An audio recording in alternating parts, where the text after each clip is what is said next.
hear everything. Microphones are on. All right, we ready to go? Candy too. All right, it is Wednesday, June 18th, 2025. It is now 7 o'clock. I call to order a regular meeting of the City of Helotes Economic Development Corporation Board of Directors. So I don't think we need to go through roll call. We're only missing one director here today, which is Mr. Joe Lutz. So we'll just mark that for the record, but all other directors here are present, so we have quorum. So we'll move into our public hearing. So in accordance with Texas Local Government Code, Section 505.158 and 505.159, the Helotes Economic Development Corporation, a Type B Economic Development Corporation, will receive public comments related to the following projects. So item number 2, consideration of an application by Twin Brothers Hospitality Group, LLC, for an economic development reimbursement grant under the Retailer and Commercial Tenant Improvement Program not to exceed $20,000. So this is a public hearing, so do we have anybody signed up to speak on that? We don't. Okay, thank you. With that, so there's no action that we're going to have here. This is just the hearing part. So we're open to have the public hearing open. So we'll move on to item number 3. So we have consideration of application by Helotes Development Group LLC for an economic development reimbursement grant under the Retailer and Commercial Tenant Improvement Program not to exceed $20,000. So, Mr. President, if I may. yes. So process-wise, did you declare item number 2 open and then close with this? Okay, very good. We should do that. So item number 2 was open. We do not have anybody to speak. I don't think that we have anybody, since this is public hearing, usually we would respond to anything that we had brought to the board, but I don't think we have anybody from the board have anything to speak on item number 2. Okay, with that, I will close item number 2. And now we will open item number 3, consideration of application by Helotes Development Group LLC for an economic development reimbursement grant under the Retailer and Commercial Tenant Improvement Program not to exceed $20,000. So same question, do we have anybody signed up to speak on item number 2 or 3? No? Okay. Without anybody from the director's side, with that, I will now close the public hearing for item number 3. So all public hearings are now closed, so we'll move into open session. So first item on the open session is citizens to be heard. Do we have any citizens to be heard signed up? I have not received any. Okay. Okay, without having anybody signed up on citizens to be heard, we will close item number 4, and we will move on to our consent agenda items 5 through 6. So consent agenda items listed below are considered routine by the EDC staff and are intended to be enacted by one motion. There will be no separate discussion of these items unless a director requests it, in which event the item will be removed from the consent agenda and considered in its normal sequence of the agenda. So do I have any requests from any directors for removal of any of the consent agenda items? Okay, without any requests to remove, I will entertain a motion for approval of consent agenda items number 5 and 6 as written. So moved. Second. Okay, we have a motion and a second. All those in favor say aye. Aye. Those opposed? Motion passes. All right. So now we'll move into our committee reports, and I think from the last meeting that I watched, we had some discussion on the committees themselves, and I think we're going to have some more further discussion on committees later on in today's agenda, but we'll go through what updates we have from the committees at this point. Executive Committee, which is myself, Secretary Lutz, and Vice President Helotes. We did not have a meeting since our last board meeting, so I do not have any updates on the executive. So I'll move on to finance. On the finance side, we did have a short finance meeting discussion in regards to expense and revenue report that just got approved on item number 6 in the consent. There was some clearing up by staff on the expense report that it seems now in order, and we were happy with it. So the finance committee is good with the revenue and expense report that has been approved. So no other updates? Okay. We'll move on to governance. Do we have any updates on the governance committee side? No new updates from the governance committee. Okay. We will move on to community enhancement. Community enhancement, I myself serve on that, and I know that we have not had a meeting since our last board meeting, so there is no updates on the community enhancement. So we'll move to building evaluation. Do we have any updates on building evaluation? No updates on building evaluation at this point. All right, so very good. With that, we will move on to our items for individual consideration. Mr. President, if I'm Yes. point of order. Yes. Just process-wise, I would ask that the board consider opening the item for discussion as opposed to making a motion first. That way, if there is action, the motion can happen after a discussion for your consideration. Okay, so you're talking on the items for individual consideration here? Yes, sir. And the reason why I asked that, I understand that as we have gone through meetings in the past, we'd have a motion, then a second, and then a change, retraction. Go back. And then going back and forth. Right. Just as far as if the board is open and inclined to taking discussion and then the motion. Yeah, I like that, Henry, a lot, because there has been confusion in the past of whenever there is one motion to open for discussion, and then basically you're having to make a motion on the action at the same time, and then sometimes through the discussion, action changes, and then we're having to go back. So what you're saying is let's make a motion to open it for discussion. There's no need to motion for open for discussion. Okay. We'll take item number 8 for discussion. Okay, and then we'll have a motion for action. Correct. Okay. I am good for that. Everybody else on the board, okay with that? We'll just go into discussion on them. I think it does eliminate a step in there, and it also prevents some confusion that I know we've had in the past on that instance. So we will move into item number 8, and we will open for discussion on sponsorship of the Helotes Chamber of Commerce gift card give back program. So I believe we have chamber rep. Yay. Good evening. Thank you for allowing us to speak to you this evening. My name is Lydia McCloskey. I have been a member of the Chamber of Commerce since 2013 and have been on the board since 2015. I did have a one-year tenure away because we have a limitation of how long we can support on the board, but I am back on the board again now as the secretary for the chamber at this time. Our request is for financial support in community involvement with giving back to the community. We call it Christmas in July, but gift card give back. And what we have seen in past years has been very successful in terms of infusing money into the community. Sometimes I would imagine that money would be spent, but just not as much. What our goal is in that sense is to take funding that y'all might provide to us and then add to that from our matching funds. And what we do is we sell the gift cards at $50, and then we will go back out into the community and buy those gift cards and add more additional funding to it. And that's what your contribution to that extends to.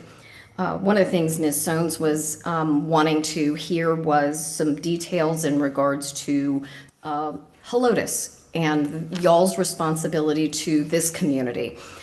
Last year, 73% of every gift card that was sold into the Helotes proper environment. So of the $57,000 that was infused back into that from this program, for $42,150 was specifically spent within the Helotes area. So that was 73% of that dollar amount was spent in the local area. Now, I'll be honest with you, I don't have any way of controlling exactly which gift cards sell out first. Shots is usually the first. Always, yeah. But with the percentage of businesses out of the whole, we have, last year we had 65 vendors, 35 of those were within Helotes. So we're looking at probably between 65 to 75% of the actual vendors are within the Helotes area. That percentage, it would make sense intuitively that the majority of the sales would be in Helotes as well. So I don't have any way of guaranteeing a specific dollar amount, but I do guarantee that any funds that you put in will be utilized in the Helotes area only, in the sense that when we go out to buy the business cards, we will ensure that that dollar amount includes Helotes businesses.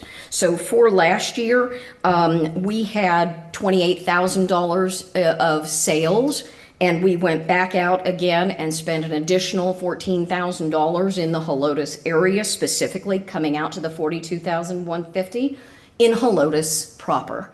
So our goal is again to probably do a little bit better than last year, but our objective is still the same, to infuse business, getting people excited about spending money in Helotes and the general area, because we are the Helotes Area Chamber of Commerce. But the majority of it, you have to understand, they have to be a Helotes Chamber member to participate. So they are giving back to the community by being involved in the chamber as well, whether it's financially or whatever. They are part of the Helotes community, even if their physical location isn't.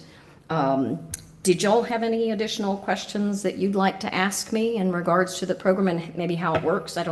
Have y'all all participated? Yeah, I think in years past, it's been that way as well, where our money went only to. Yes, sir. businesses in Helotes. Correct, sir. In Yes, the, in sir. the proper city limits. Yes, sir. Anybody else? I mean, how do you ensure that the EDC's money only goes to Helotes businesses? We will ensure that there is $10,000 or whatever dollar increment that you are wanting to help sponsor in this event will be utilized only in Helotes businesses. I don't have any way other than to say that last year we spent $40,000 and y'all contributed 10. Other than that, like I said, the majority of the businesses that participate are in the Helotes area. It would make sense that places like Shots and El Chaparral and Cuarto de Kilo, those are businesses in here. That's $9,000 right there that I anticipate that they're going, well, this year we're upping it a little bit. We're going to give them the ability to do $3,300 instead of $3,000. But that's, you get four businesses that are capping out.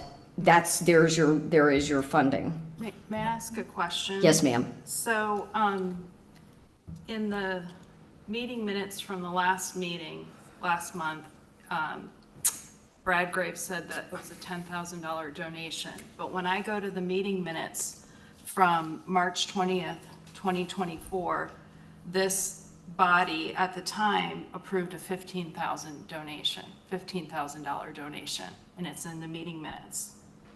Right I here. apologize. I was not aware of that. I So- understood so it to be my- 10, but So here it says, right here, I'm reading from the March 20th, 2024 meeting minutes, and I just want to read this into the record.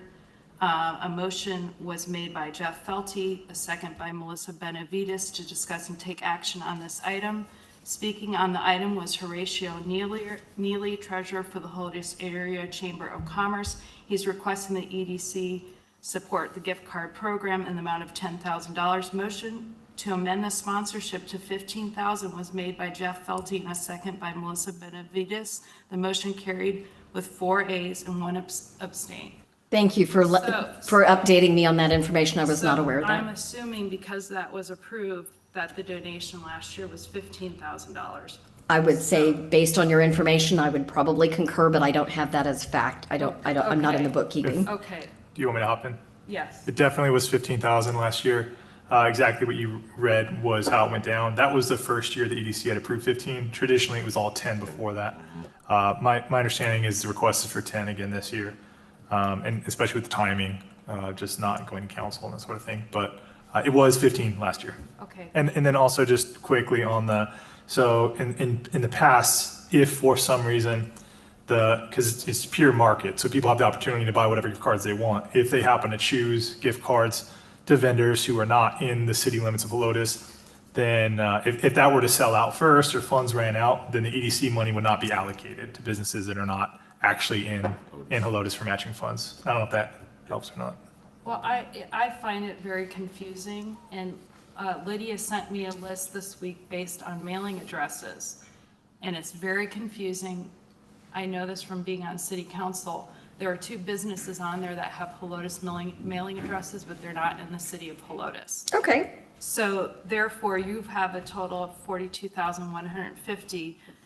pulling those, and I know that was a innocent mistake. No, it's based on the Probably- billing, it's based on the mailing address. Okay. Wasn't a So, mistake, and yeah. it wasn't an intentional misdirection, Right. it was just based So- on, Right, so having said that, who were the two businesses? so the two businesses, it's two restaurants, Saltgrass is not in Helotes, Okay, and a Taco, and I know I'm gonna butcher this name. Palenque? Thank you, is not Okay. in Helotes. so that's 47, that is $4,725. less. So then the grand total would be 37,425 gift cards, dollars were Spent in spent Helotes. in this program. Yes, ma'am. So, help me understand, last year was the first time that you didn't do buy 25, get 25. It wasn't a 50-50. This was the first year where you had to spend 50 and you got a $75 gift card. Yes, ma'am. So that means that I have to divide that total in 3, right? And when you divide it in 3, that means that 12,475 is your total. Dividing by 3, I'm not sure I understand your, So that means that the customer, the consumer, the resident pays 2/3, and then the program contributes 1/3. Because I pay. okay, I go by that, I was just going by numbers, So but the yes. consumer or the resident, whoever's participating, pays. They pay two-thirds, $50, 50/3. and then we buy So 75. 25 comes in from the funding. Correct. So when I divide that by 3, I get $12,475 went into Helotes from funding, and we gave $15,000. So that's a difference of $2,525. That is somewhere, because it's all in one big pool, and I've asked about this before on council, I'm just concerned that when we at state law, the state law says, government code says EDC dollars have to be spent in the city. I'm not confident that that's what happened last year. Because that 2/3 funding is not coming from contributions, that's coming from people who pay their money to participate in the program. So that means that other 1/3 is paid by contributions.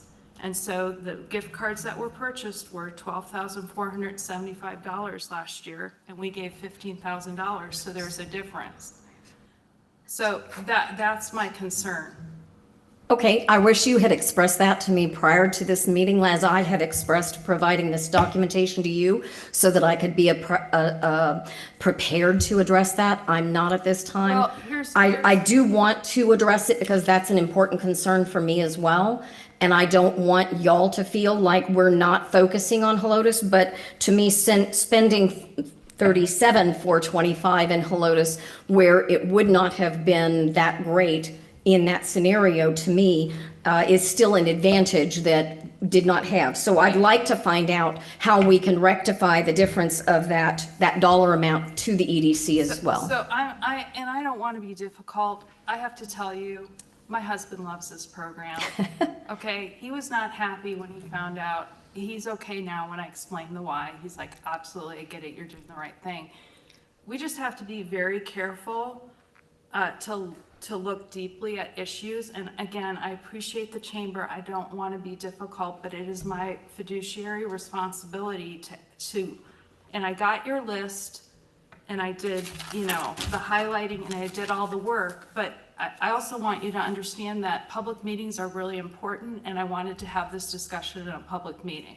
I'm glad you And are. that's what it It would be, as I was trying to prepare for this meeting as well and provided you additional information ahead of time, I just wish you had provided me that same courtesy so that I could address this and validate that, because you're catching me off guard, not having all the numbers in my head and not knowing exactly where this stands, and you're discounting businesses that we consider part of Helotes, but I understand. So I guess, Jen, just to kind of, so we've got it, there's the discrepancy from last year, which I don't know if there's a way to rectify that, other than, you know, I don't know how to rectify from last year. I'm just saying that I'm just gonna say it, and, you know, I am sorry if I didn't do the process correctly. I'm just trying to explain to you that this is the place to have the discussion. Yes, ma'am. And, you know, it's your program, you're running it, you provided me the numbers, I just made one shift, but there's, you know, I'm seeing meeting minutes here saying one thing, meeting minutes saying here one thing. This is where we come to discuss this. We also have to follow the Texas Open Meetings Act. Right. So I I have to be agree. careful. So this is actually the perfect place to have the discussion. So having said that, I just don't think we should be funding this. And that's all I have to say. Okay. If we kept it within 10,000 though, would that still fit within your numbers? Well, it's a known unknown. That's the problem, is everything gets thrown into a big pot. Right. And. How do you know this dollar is ours and this dollar And is the theirs? closest comparison I can say is to our campaign funds when we run for city council. Okay, I contributed a lot of our own personal money, but then I had people contributing, and when it all gets mixed up in a big pot, it's no longer my money, and it's all in a special category. Right. So this is the same thing. It all gets thrown in this big pot, and my concern on council has been too, I love that the chamber's growing. I love that it's going outside of Helotes and becoming a greater chamber of commerce. That's their mission. But now, I heard one person recently tell me 50% of the members are outside of the city. So as that trend grows, I'm concerned that I'm not sure this makes sense for the EDC strategically moving forward. So. Okay. May I make one additional comment? Sure. One of the things that you're looking at in that list that I sent you is I was not involved in any way, shape, or form. You now have me as the oversight bulldog. And why I spent an entire day putting that information specifically together for you so that you would feel confident that we are in control of what is happening. And I want to assure you that I will make sure that Helotes receives the majority of any of the funding for this year's project, simply because now it is something that we feel is important to validate to y'all in a reporting type stance, just like this, for you and your accountability to your community. Austin, obviously you have some background on this. Can you? What's elaborate a little bit? It's my understanding, obviously I don't have it in front of me. It's my understanding that the former executive director did compile a spreadsheet and annotate or allocate or show where the monies went. I have no idea where that is, if it actually does exist. But it's my understanding that was created and supposedly provided back for evidence showing that Helotes money stayed in Helotes.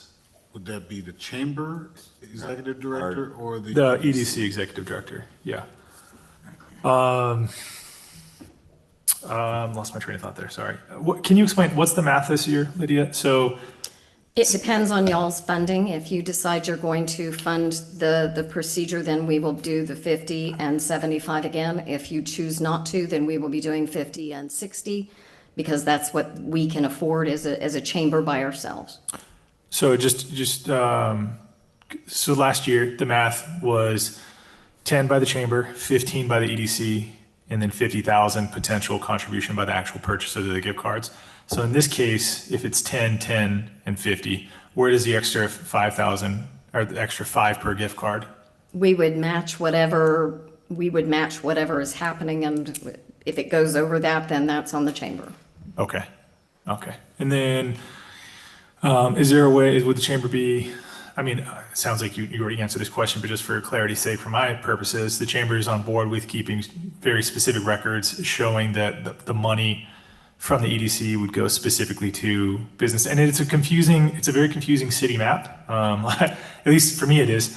So it can be hard to tell who's actually in the city and who's not, but the chamber would be agreeable to keep and provide evidence that the money we're talking about here only goes to Helotes, and if sellouts happen before, if whatever happens before, that our funding would not go all the way to $10,000 if it sold out before our matching funds had a chance to allocate specifically to Helotes businesses. That makes sense, what I just said? I'm sorry, Yeah. you looked So, like, looked to someone else like you were going to get confirmation for what you were saying. So in essence, what you're asking is if the gift cards for 2025 do not exceed the $10,000, that we would then not invoice the EDC for the full amount, only what was expended in the Helotes area. Because it sounds like the chamber's taken on a little bit of a risk of where the gift cards are purchased, right? Like if Chick-fil-A, which is not possible because of the limits, but if Chick-fil-A sold out the entire bucket, which is not the city limits, then in that case, the EDC would of course not be contributing to them since they're not within city limits. Correct. And the chamber's okay with just kind of let the chips fall where they may as far Yes. as the purchase of the gift cards. Okay. Yes. I would say I definitely respect the comments of Member Sowens. I mean, I would just say from my perspective, I think there is it is a great benefit to the community, and note I think all of us and our spouses probably do like it. I personally have done a lot of work with it in the past when I was on the chamber, and so I've seen the names, I've seen the participants, I've looked at the businesses in their eyes, I've delivered the gift cards. It's a very manual, very tedious process. We'll say there is an excitement that builds with it, a lot of benefit, a lot of intangible benefit that I think goes to build momentum towards businesses and individuals wanting to consume and participate in the economy of Helotes. So I'm very pro. I'm also very pro following the law. So I don't want to dismiss that either.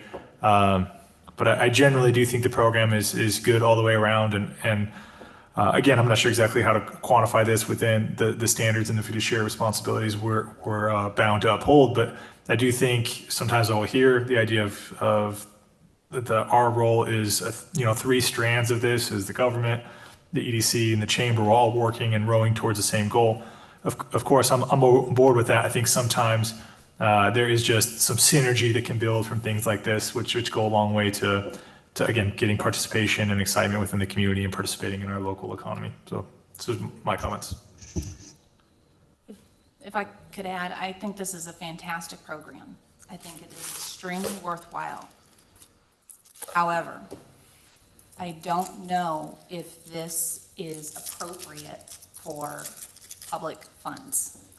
I don't see where this fits within economic development. It wouldn't be considered an economic development project.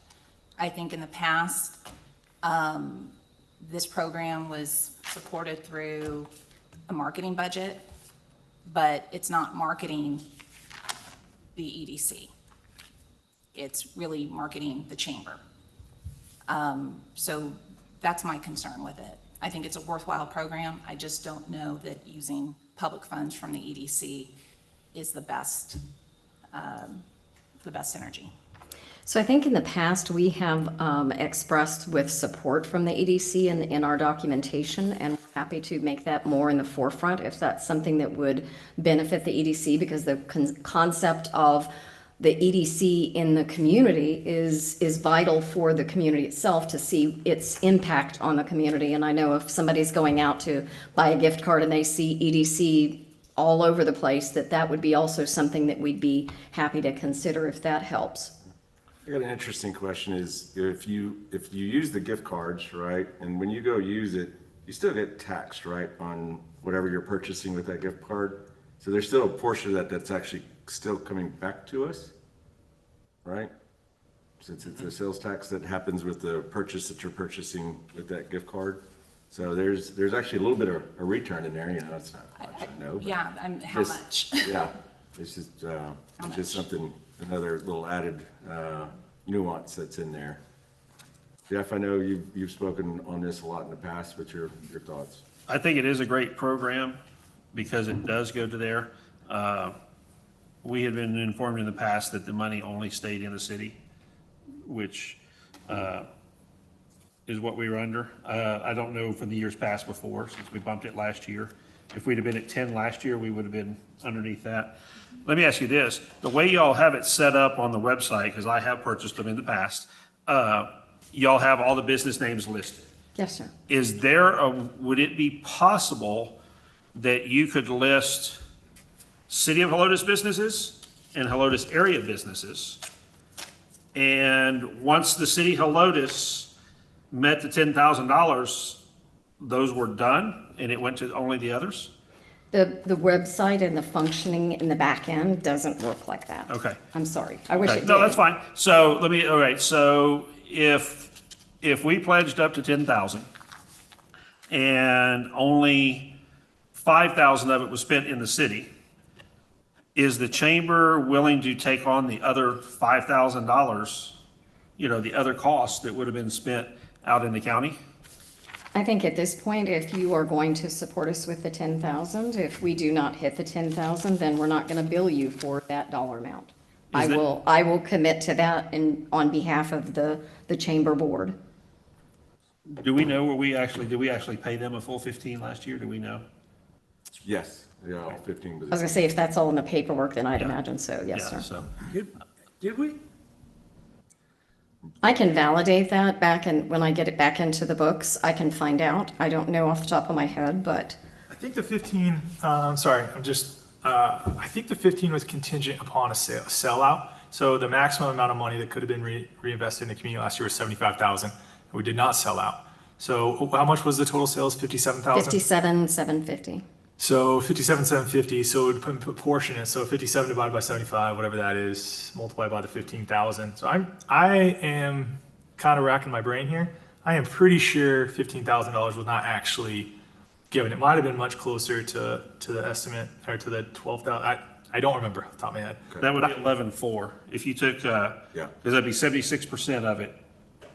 If I'm talking about the full buyout. Because again, if people don't buy the gift cards, then you don't match the gift cards. Right, so that would mean that we paid 11.4 if that's what, I'm curious what we actually. I'm like 97% sure Okay. that they did not get the 15,000 last year because they didn't sell out. But that should be verified, obviously. Okay. Because if we paid them 11.4, then that's under your 12,200 and something, correct? 75. And that's not to say we shouldn't have much better record keeping about it, though. I think that's the point, so. And what is the timing on the, July 24th is the event. okay? Yeah, just trying to think timing wise, because it's a very important question I think that you have there. Is if we did not, it makes me feel good, right? If we did not spend the entire amount because we did not hit the cap, it means there is an accounting process that's there, that's working, that is preventing that from happening. So that's a very important question that we don't have the answer to, that I think that probably affects some of our thoughts on it. Additionally, we could also make sure and invoice the EDC after the fact of those cards that were purchased within Helotes up to the $10,000.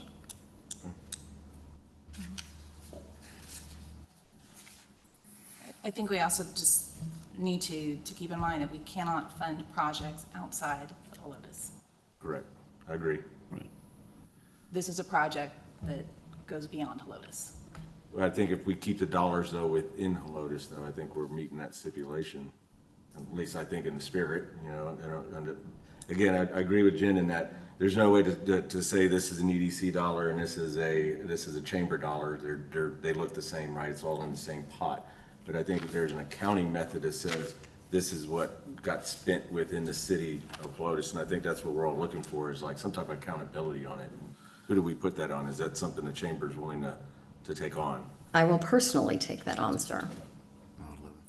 If I may. Yeah. So I was able to look back under the Helotes Chamber of Commerce, and I see a EDC gift card give back dated 16 August 2024, and the amount is $11,550. Very close to your 11,000. So we did. So it's all. So all that money did stay in the city. Say again? So all the money did stay in the city then? I wouldn't be able to answer that. Based on volume, based on dollars. Because we had 12,000, what was your number there, 12,000? So. 12. this is 475. based- So this is based on the spreadsheet records provided to me by the chamber, that there was a total of 37,425.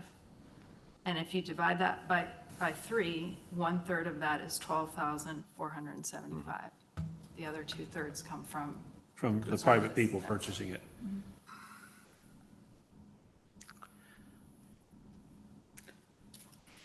I think the other thing is these gift cards are just kind of a launching point, if if you spend 50 and get 75, generally you're gonna go above that anyways.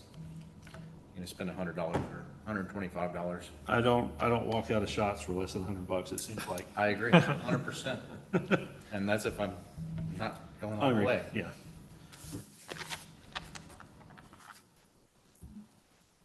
Okay, any further discussion, Greg? Your thoughts? That's really the only point. I think everybody's covered everything, their opinion. Thank you very much for your time. Okay, thank you. All right, well, we had good discussion, and I know we're gonna have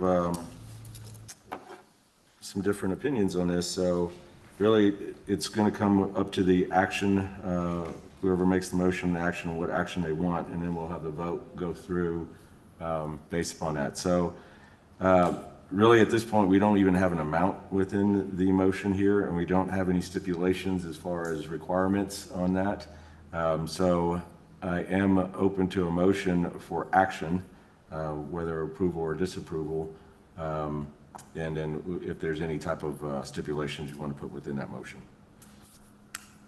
Mr. President, I move that the EDC commit to spending up to $10,000 for gift cards of businesses located within the city limits of Helotes, with us to be invoiced after the fact and the numbers double-checked by somebody on the EDC. Okay, I think that would probably fall within Finance Committee's purview, so. Verify the spreadsheet like Jen went through. I'll second. Okay, I have a motion and a second. All those in favor say aye. Aye. Aye. All those opposed say nay. Nay. The ayes have it, motion passes. Okay. Recorded as 3-2. Yeah. Did you get all the, I guess we'll go through the minutes on Jeff's exact motion in the minutes, Henry, so we can make sure we get every stipulation that's in there. Okay. Very good. We will move on to item number 9. So I'm going to open up item number 9 as discussion on an application made by Twin Brothers Hospitality Group LLC for approval of a grant reimbursement under the Retailer and Commercial Tenant Improvement Program. So if we can have some background from staff, please, Scott. Yes, sir.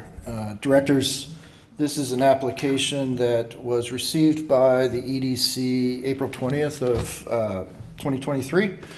Twin Brothers Hospitality Group LLC submitted for the grant reimbursement based on their rehabilitation of the property at the address of 13247 Bandera Road.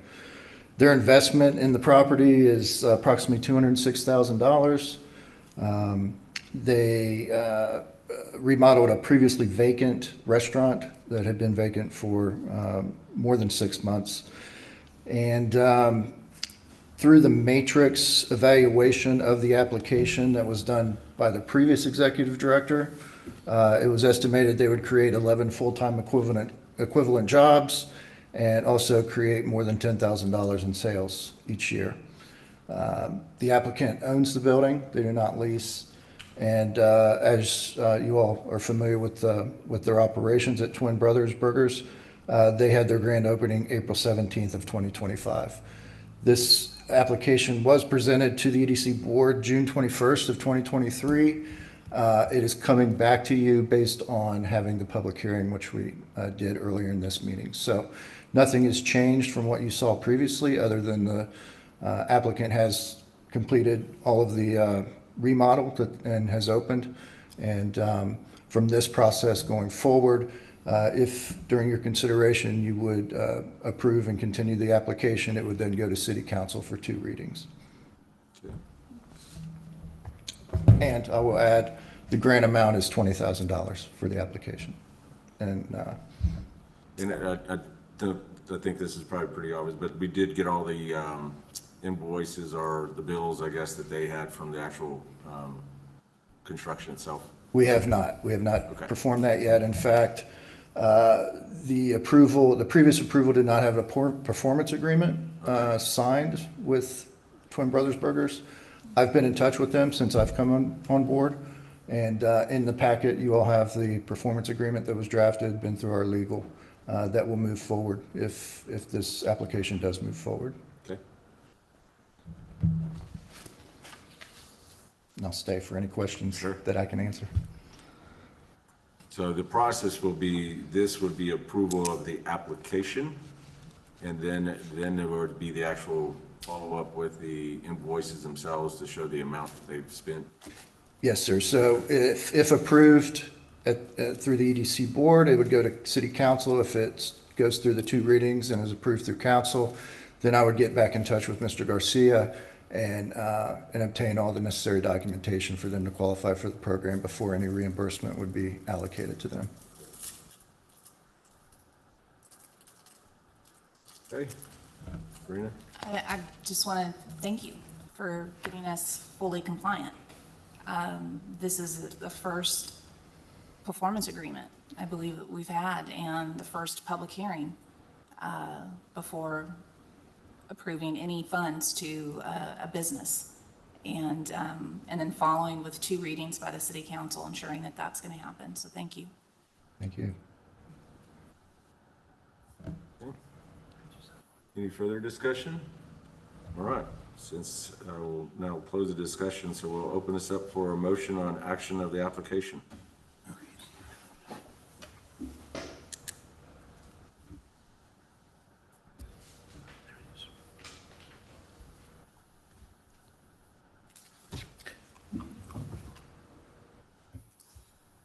Mr. President, I move that we move forward with the application for Twin Brothers Hospitality Group for approval of grant reimbursement, I'll second. Oh man, got excited. Sorry about this. pending the performance agreement Okay. adhesion Is there a dollar amount? of $20,000. I'll second. Okay. All those in favor say aye. Aye. Those opposed say nay. Motion passes. Okay, we will move on to a similar item, which will be, we'll open up item number 10 for discussion on an application made by Helotes Development Group LLC for approval of a grant reimbursement under the Retailer and Commercial Tenant Improvement Program. And directors, similar in the process. So this is an application submitted by Helotes TX Development Group LLC. This was submitted November 7th of 2024. It was considered by the EDC board November 20th of 2024 and approved at that time. Did not move forward to city council from that meeting yet. And this project is a newly constructed facility. They are investing approximately $1.2 million in a new build at the address of 12716 FM 1560 North, approximately 4,500 square feet. They are constructing this facility specifically for a Sherwin-Williams store and have signed a 10-year lease with Sherwin-Williams for this project. And the information in the application packet provided by the previous executive director showed that there would be at least 5 to 7 full-time equivalent jobs created and more than $2 million in sales per year by the Sherwin-Williams store. The applicant owns the building, and they have not started construction yet. They're estimating it would be complete in 2026. So unlike the previous applicant, this one is before the construction process. So in speaking with them, they have estimated that they would start that roughly at the August to September timeframe of this year, and then hopefully complete in early 2026 for opening. So again, the request and qualification per the evaluation done by the previous executive director is for $20,000 for this project as well.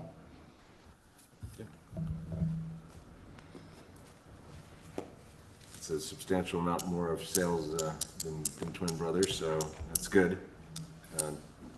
Quick calcs on that is that 1/4% just for the EDC part, that'd be 5,000 in sales tax revenue for just the EDC. So looking at a 4-year return on that 20,000, and they got a 10-year lease, so it's a pretty good deal on a return on investment. So any further I have a discussion? question about this performance agreement. Sure. It says they're going to spend at least 1.2 million in capital investment. Okay, so if I'm reading this right, if they're able to come in and build the building, get the 5 full-time people and all of that, but they do it for 1.15 million, then they're not eligible for the 20,000, is that correct? I don't think, I think they hit the 20,000 cap. The 20,000 it's based upon dollars per, remind me, Scott, that there's a calculation that comes up with the amount, and then there's a cap at the 20. Right. So they could actually qualify for a lot more if there wasn't a cap, but the 20,000 is the. But I mean, I'm looking at line 5 right here, the agreement. Oh, The applicant agrees to invest at least 1.2 million in capital improvements for the development of a new Sherwin-Williams paint store at 12716 Bennett Road. So if they come in under budget, Get you. they're not eligible? It's a good question. Was not here during the evaluation of this, but I'm more agreeing with President Lopez. I believe that $20,000 figure was based off the scoring of the matrix and included not Right. just the capital investment, but other factors Right. that reached it to that cap. So even coming in under with the capital investment with this type of project, And I guess by the performance agreement language, though, if they come under, does that then put them in violation of the performance agreement? Are they not? Or if they only hire 4 people, because the next one says they're going to hire 5 people. Right. that could be the determination of this board, yes. Yeah. I think I'm with that, because it's gonna come back to us, correct, at the point that the distribution actually happens? As far as them coming back for the grant reimbursement? Yes. Yes, sir. So they'd have to provide all the So qualifying I think that's at the time receipts. that we would address that, Jeff. Because I understand that the payments are tied to the performance. It's not going to just be a $20,000 check written to them. Correct. Like it has been in the past.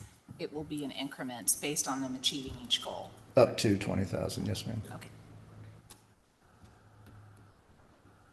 Yeah, this is gonna be, as we go through these performance agreements, these first ones are definitely, it's not gonna be perfect the first time, I think we all know that, but there's gonna be massaging that we're gonna have to do to them, and understanding how they're gonna play out as they go forward, so. Absolutely. And we do have language in those that safeguards us against underperformance by an applicant to where we can either not allocate the funds, terminate the agreement, or claw back funds. So we are covered from that standpoint. Does it say in here how we're paying out the 20? Am I just missing it? Paying out the 20. How they are getting funded with the 20,000, the breakdown of it? Well, I'd follow the program guidelines. What are those at this point? Well, we've stopped taking applications for the program, and it was developed prior to me coming on board, so.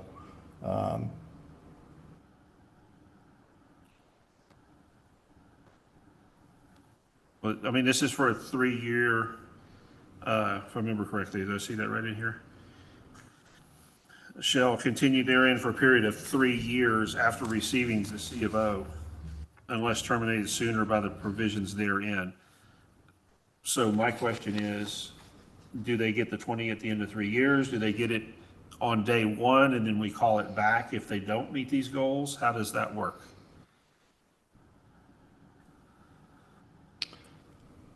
As far as per the performance agreement? Yes. Well, we can determine if they're submitting documentation that isn't meeting what their investments say, then we do not have to allocate any funding to them. Are you asking if we allocate the funds, what, if they don't stay for 3 years or? Well, so, all right, so let's say they meet 1.2, so that part's checked. Okay. They hire 5 people, that part's checked. Okay.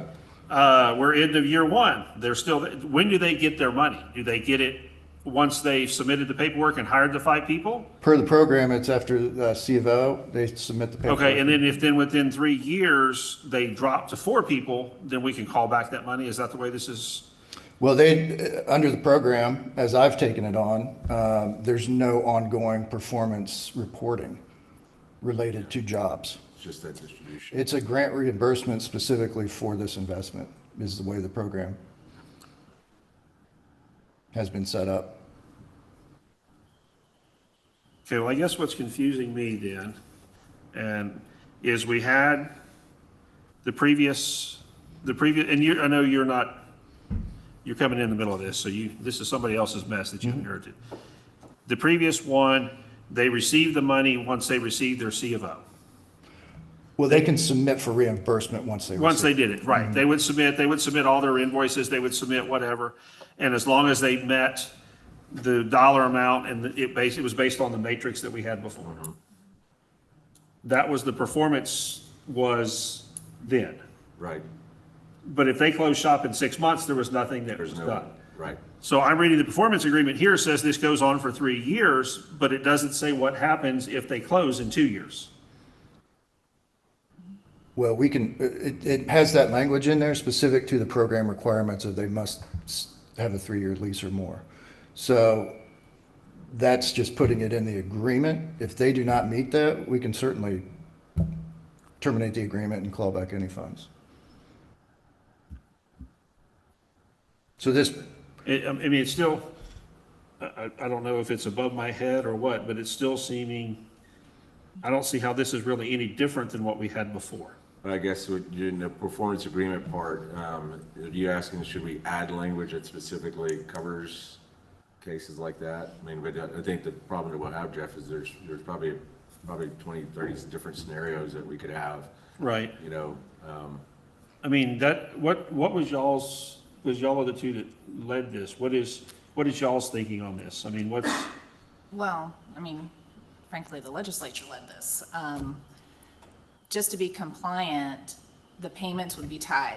What I'm reading in here is, once they've invested and it's verified $1.2 million of capital improvement, they would get a portion of that $20,000.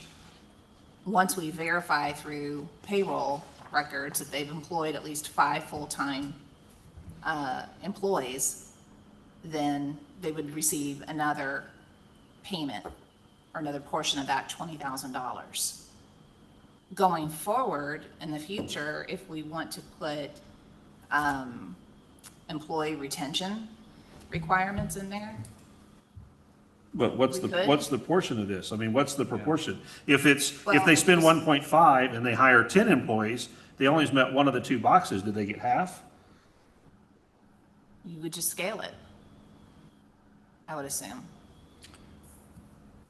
Yeah, I think- If they don't meet the performance measurement, you withhold the payment until they hire that 11th person or 5th person. yeah. yeah, I don't see this, They so. can only hire 3 people the first 6 months, that's fine, but until they hire 5, they wouldn't receive a payment. They wouldn't receive anything. Well, no, they would get a payment based on the capital improvements. Right. What percentage is that? How much of that? How much of the 20,000 would be based on that? Well, the requirements that I'm seeing here are the capital improvements and the employment of at least 5 full-time employees. Yeah. So is it divided 50/50? That's what I'm trying to get clarification on. So we're applying a performance agreement to an imperfect program. And the program itself does not have job requirements. In fact, the application doesn't even ask for jobs. It doesn't ask for sales tax. It's strictly based off of the investment. And so the matrix scoring does ask for, it gives points for jobs. How they are received, I have no idea. It does give points for sales tax. How that's received, I have no idea. And so this is required by state law, performance agreement. So it's trying to put requirements onto the business or an applicant on a program that really was not running correctly. Right. I really do. Really, the performance agreement could be that they unlock the doors Could be. when they open. Or if we as a board decide you invested 1.2 million but only created 4 jobs, we don't want to give you the money. We are in control of the disbursement. Right. But with no contract, we weren't. And that's why you have a board of directors, is to make these calls and know that the state legislature has put in the requirements for a performance agreement, so we can have fiduciary responsibility to make sure that public funds are spent. Right. And that they are meeting their end of the bargain. And so there's going to be gray areas and exceptions with each Right. grant. But, you know, this goes to a point, and I don't want to get off the agenda item, and so please reel me in. But, you know, this is a lot of work for a lot of little grants, and I think this EDC needs to be thinking bigger. Yeah, I think with Scott in that, the disbursements are going to come back to us. So I think at the point that we have, where they're coming for their. So that's when they'll do. So they open, they do their, so let's say they open, Right. they get their C of O, they bring all the documentation to us, and they hired 5 people, they got 6 people. So they're above on their 6, they got 6 people, and they spent 1.19 million. Right. It comes back to us to decide whether or not we They give still them the money. qualify, right. Or how much we want to give them. And so we can decide, well, you know what, you've hired an extra person, we can give you the 10,000 now, you know, if we want to do it that way at that time. And then we can come back a year later and say, all right, how'd you do on your sales tax that you said that you were going to produce within that year? And then at that time, we could also evaluate how many employees do you have, you know, at that time.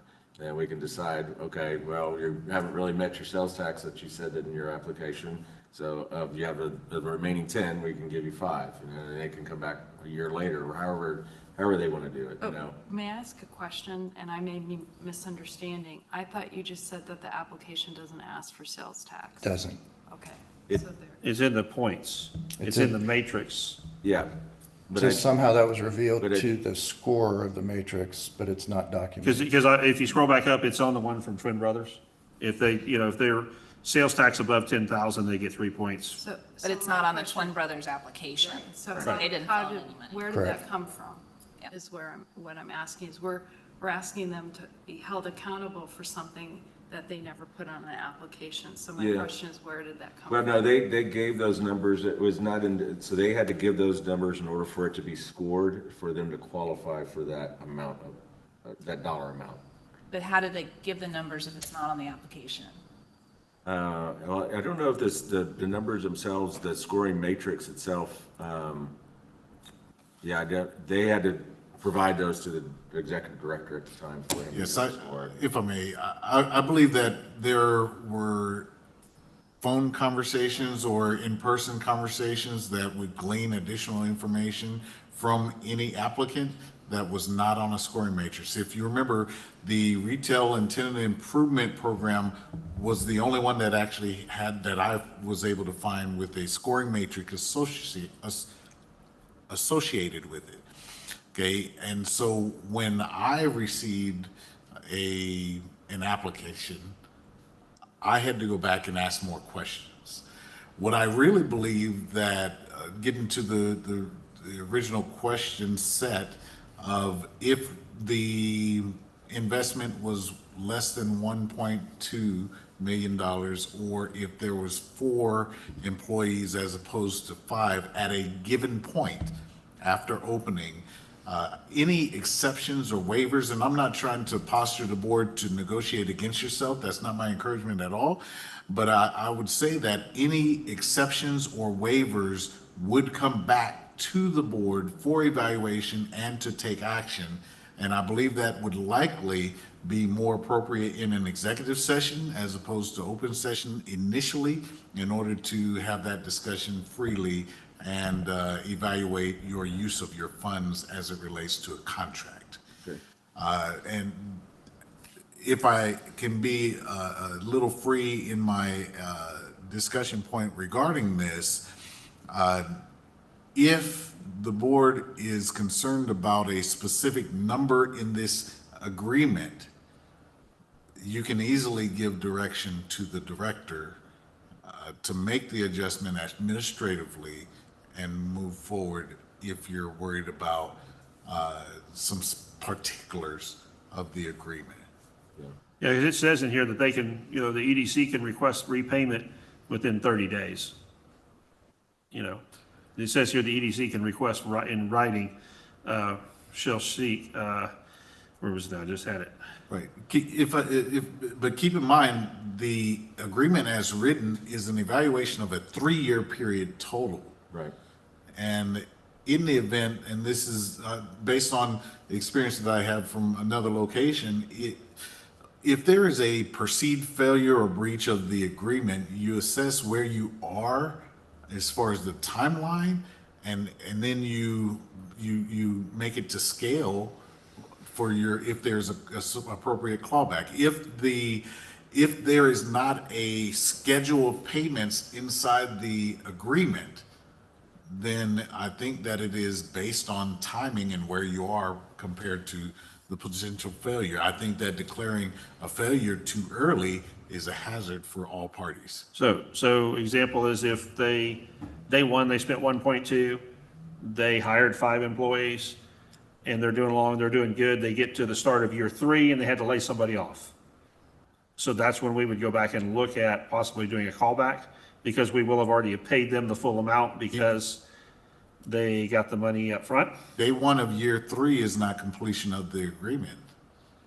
So at the completion of the agreement and they have not fulfilled, when there is no schedule of payments, then you look at the end of. They'll look at the end of year 3. So if the end of year 3, they only have 4 employees, then we could say, well, you didn't meet your agreement, we need you to.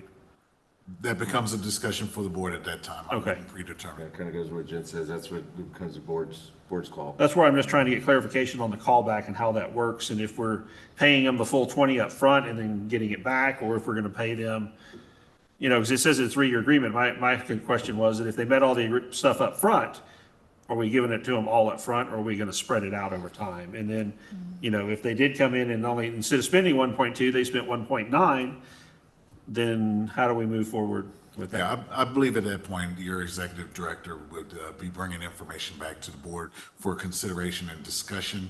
And at that point also, your executive director will have the responsibility to do whatever observation, reporting, and discussions, both with the applicant or the awardee, as well as with the board.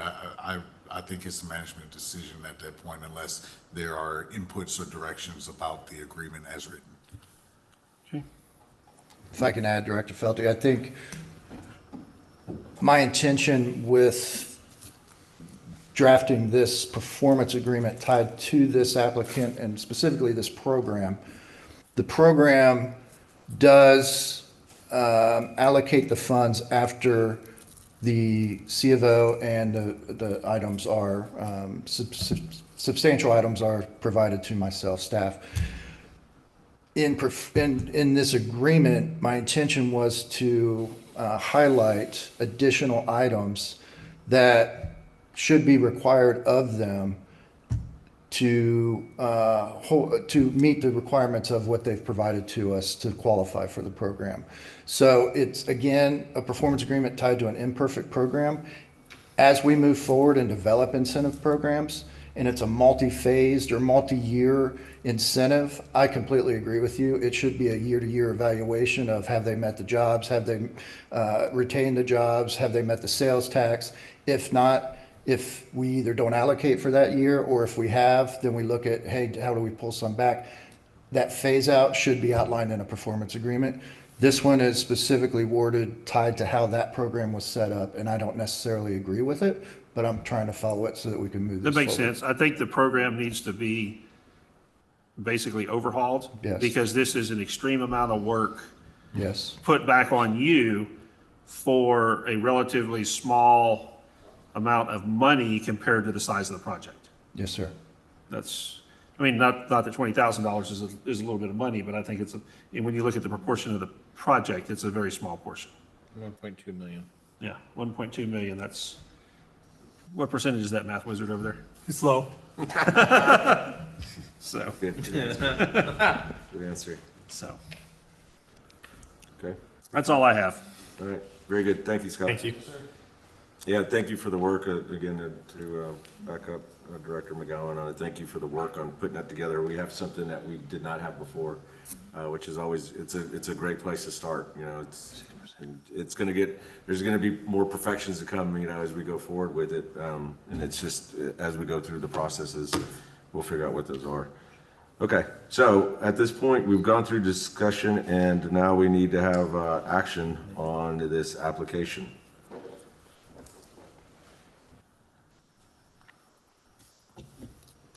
I will entertain a motion for action. Motion. Okay, so motion for approval of the application? Okay. Second? Specific dollar amount, please.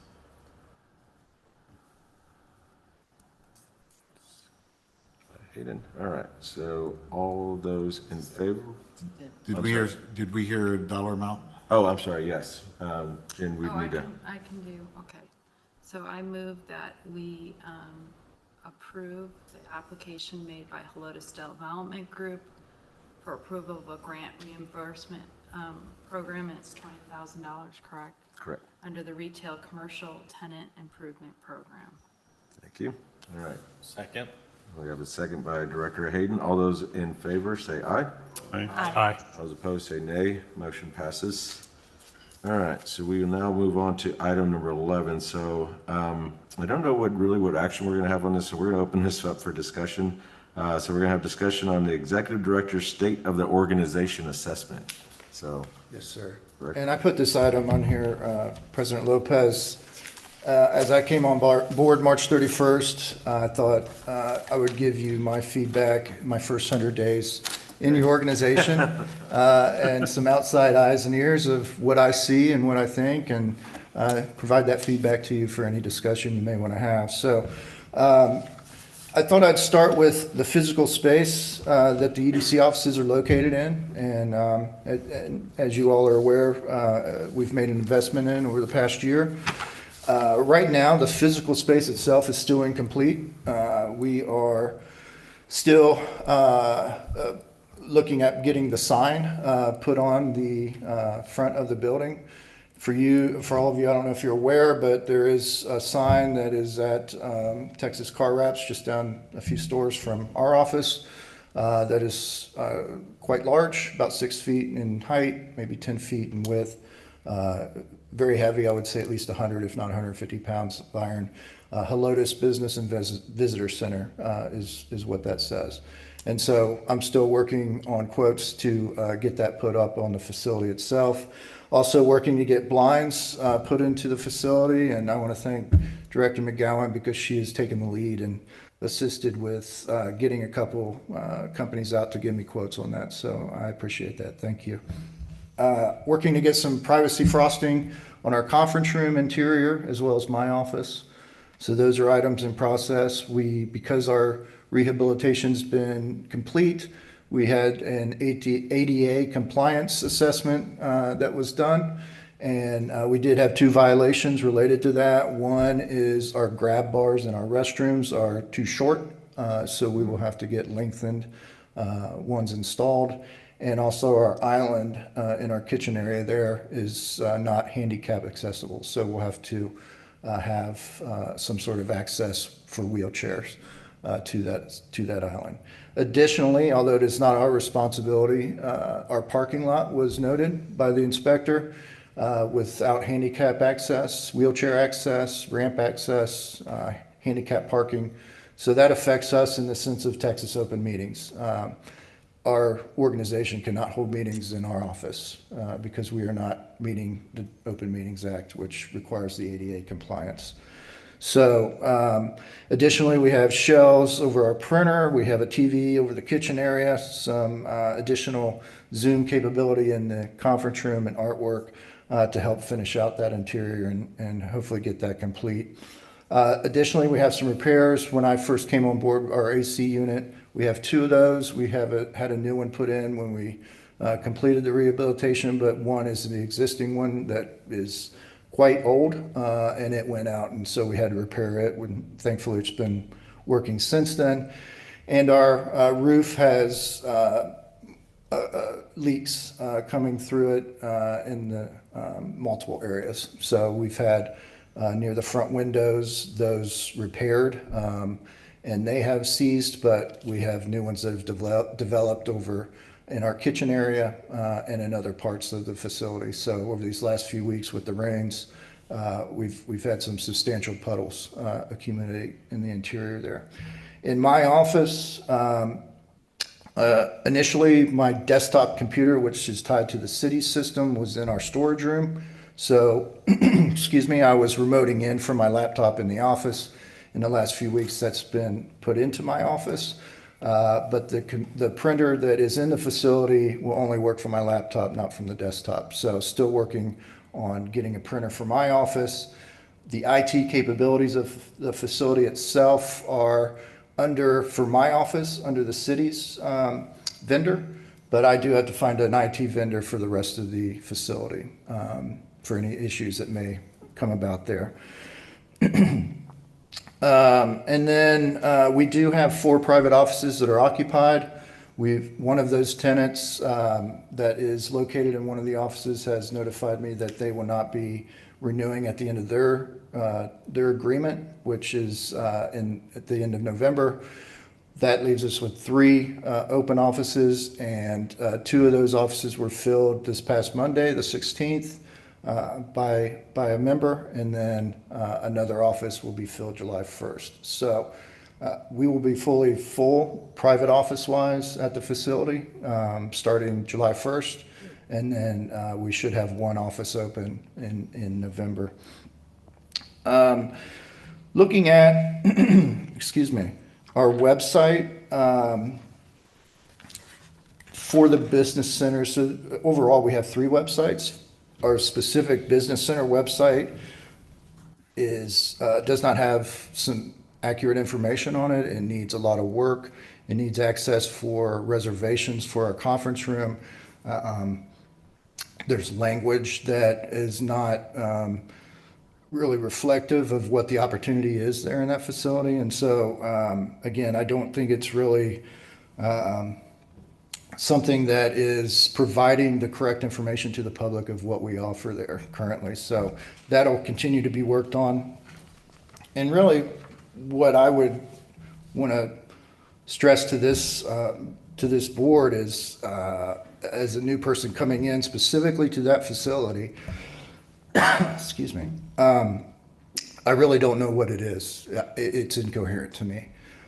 And I say that because there's language being used of co-working, there's language of visitor center, there's even language of accelerator, and I don't know for any of those. And so I would ask this board to help me to understand what that is, because if we're a co-working facility, there's a specific way a co-working facility operates. I'm familiar with Splash Co-working in San Marcos, know the owner very well. There's a vibe when it comes to co-working. You're bringing in people that just may be there for the day, and it's all your space. It's all your furniture. It's all everything that you are providing for them to use and then leave. They're not bringing in any of their own. And so in addition to that, there's also the collaboration. There's also potential for classes and mentoring and those types of things associated with a co-working facility. As far as our member agreement, when they come on board, it's a co-working membership agreement is the name of it. It's titled the Helotes Economic Development Business and Visitor Center is a community accelerator designed to support both the personal and professional growth of freelancers, startups, and location-independent workers in our local community. I don't know that we are offering any of that at the facility at this time.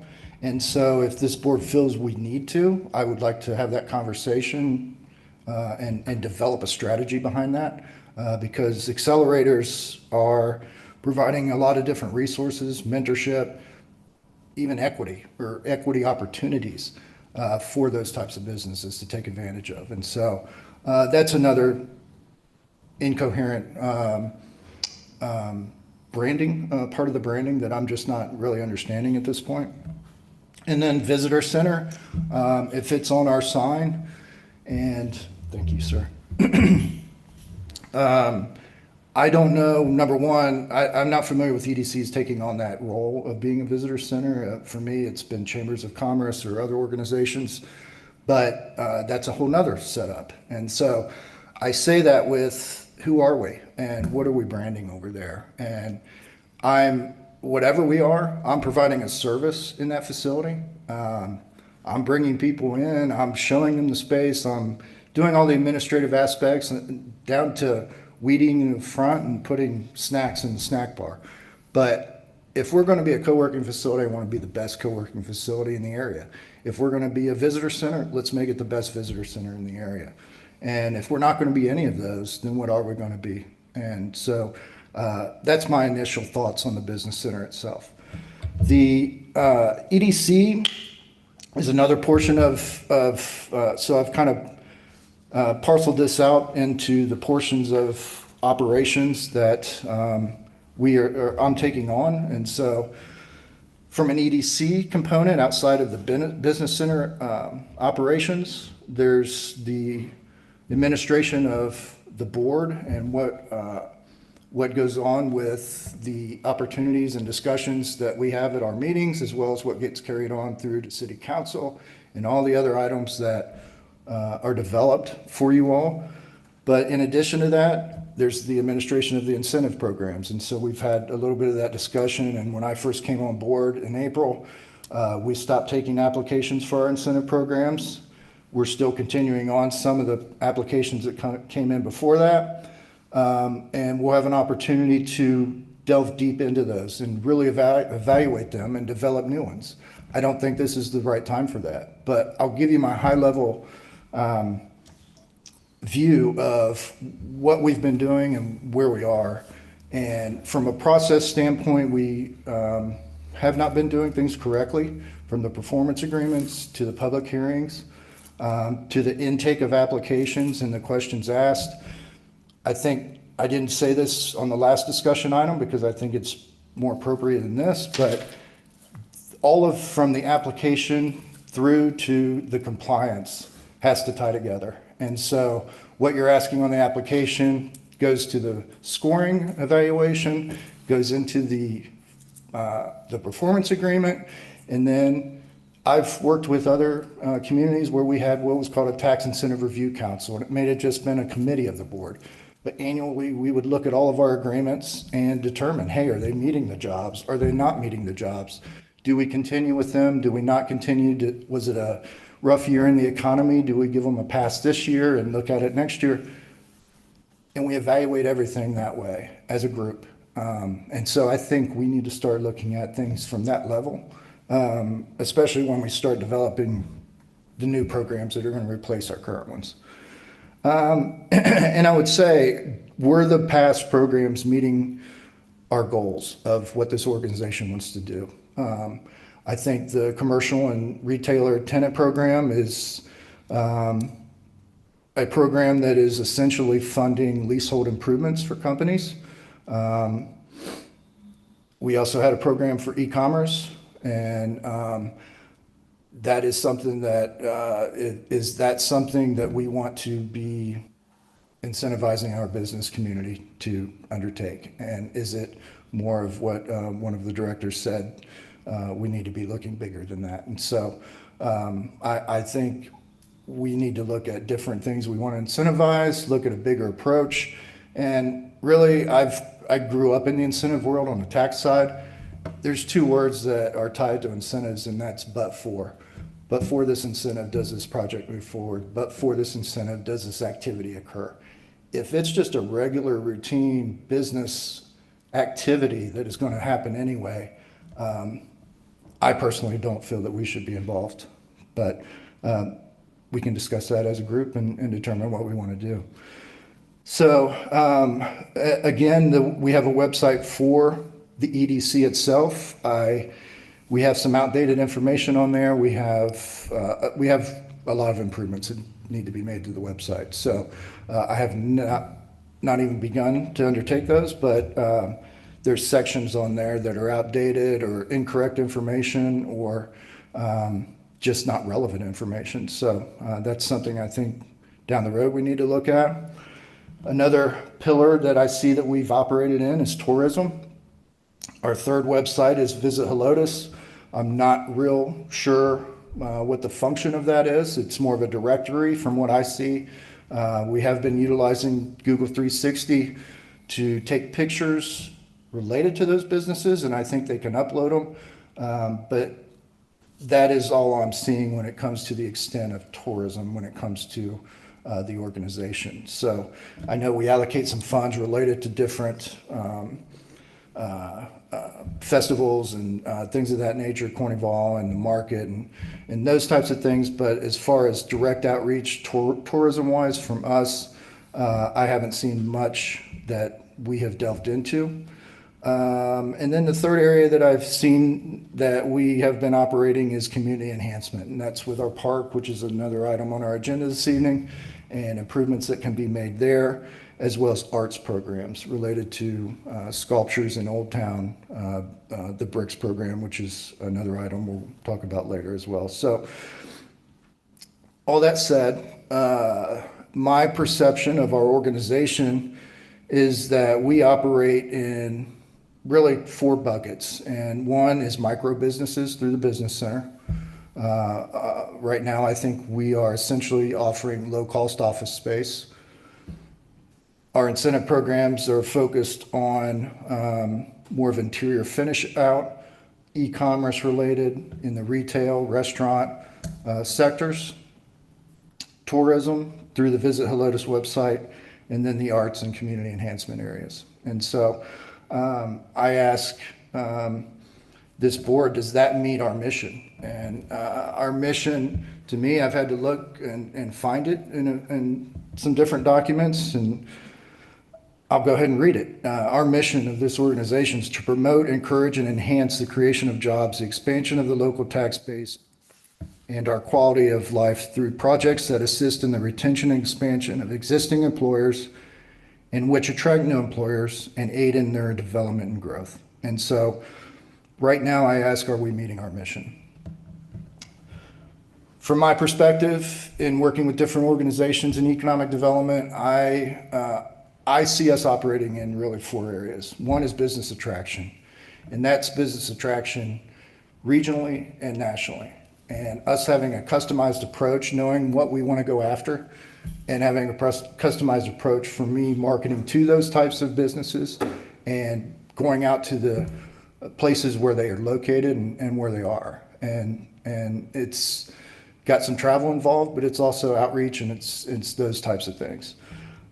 Business retention, I do not see where we've had any type of formal business retention program. And what I mean by that is right now we're one person staff, but at least a handful of businesses that we have highlighted as priorities for our community, and we are touching them each year, at least once a year, if not multiple times a year.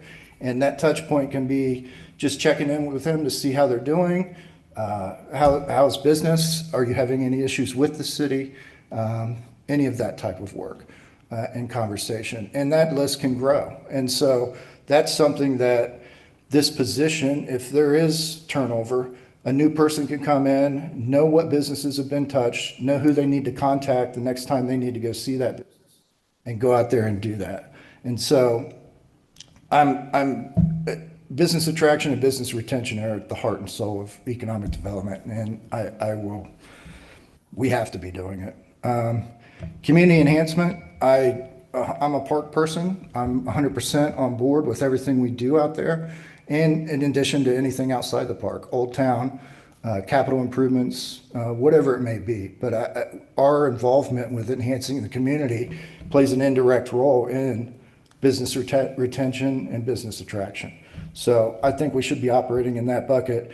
And then if there's a 4th area, it may be the tourism. I don't know what that looks like, but we certainly can brand ourselves and market ourselves in relation to outside of our area to help bring people to here. So I used to work in Matagorda County, Texas, and down by the Gulf Coast.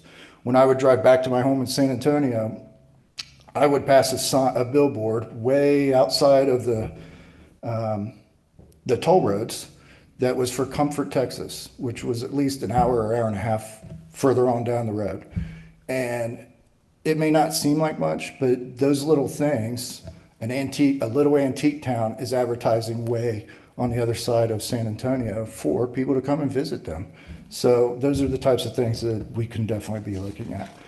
So saying all that, my recommendations are, one, I believe we need a strategic plan. And when I say that, a professional strategic plan done by a consultant. I think it is the timing, whether I'm here or not, I would recommend it for this organization. I think it will bring us together. I think it will help brand the community and brand us. Plus, it gives so much valuable input into the types of businesses that we should be looking at attracting and ways we can enhance the operations of our organization, and all many different factors, and gives us the talking points in the community to all be speaking the same language when we're promoting our organization and what we do. I will say this, I mentioned all the things before, not to say, hey, look at this, what I'm doing. I'm saying it because your executive director's doing it. And so I can't get to business attraction right now. There's no way. I can't get to business. I can get some business retention visits, but not in an in-depth way because I'm tied up with a lot of other things. And so I think an additional, whether it's part-time or a full-time admin position to assist with the development of board packets and scheduling and all of the administrative duties that are going on right now, in addition to the administration of having the business center, would be a big help to us meeting our goals. And then us being on the same page on the operational foundation of this organization. So do you want your executive director to be operating in the buckets that I've highlighted that we are operating in right now? And we are operating in a co-working visitor center and those types of things? Or are we transitioning into a different phase? And how do we do that? And what's the strategy behind that? So I would ask that to this board. So again, I'll just leave you with, are we meeting our mission? Do we have a cohesive strategy? And do we have an operational foundation to do either? So that's my assessment. I'll turn it back over to you all. I'll certainly be available for any questions.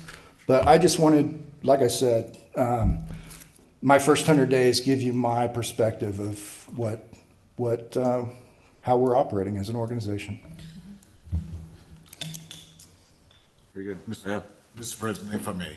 Yeah, sure. So, first of all, Mr. Hardwick, I appreciate the heartfelt comments and reality check. As you all know, I have a responsibility to the board as well as to the city. And so my thoughts, as well as having been interim for a little bit, have mercy, I would like to offer for your consideration that Mr. Scott Hardwick is the right person for this season, for this city, for this EDC, and his experience both at city levels in and out of the state, as well as county levels in and out of the state, as well as his industry consultation roles. All of those feed what you just heard. This is not a discussion set that he put together as a new person in the EDC space.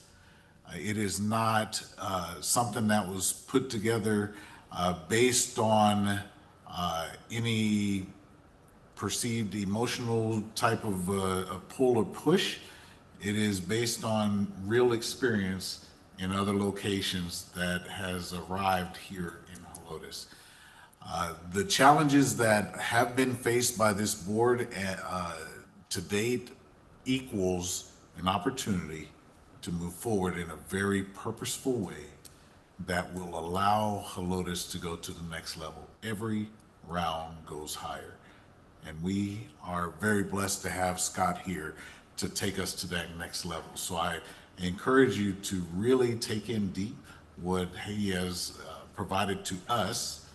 I see him every day, except for Saturday and Sunday. And I shouldn't see or hear from him on Saturday and Sunday because he's doing a lion's share of work every single day that he's in the office. And I applaud him for the efforts that he has given and the production that he's given to date. So I yield. All right, very good. Well, Scott, I don't know, how many ways to say thank you, but thank you.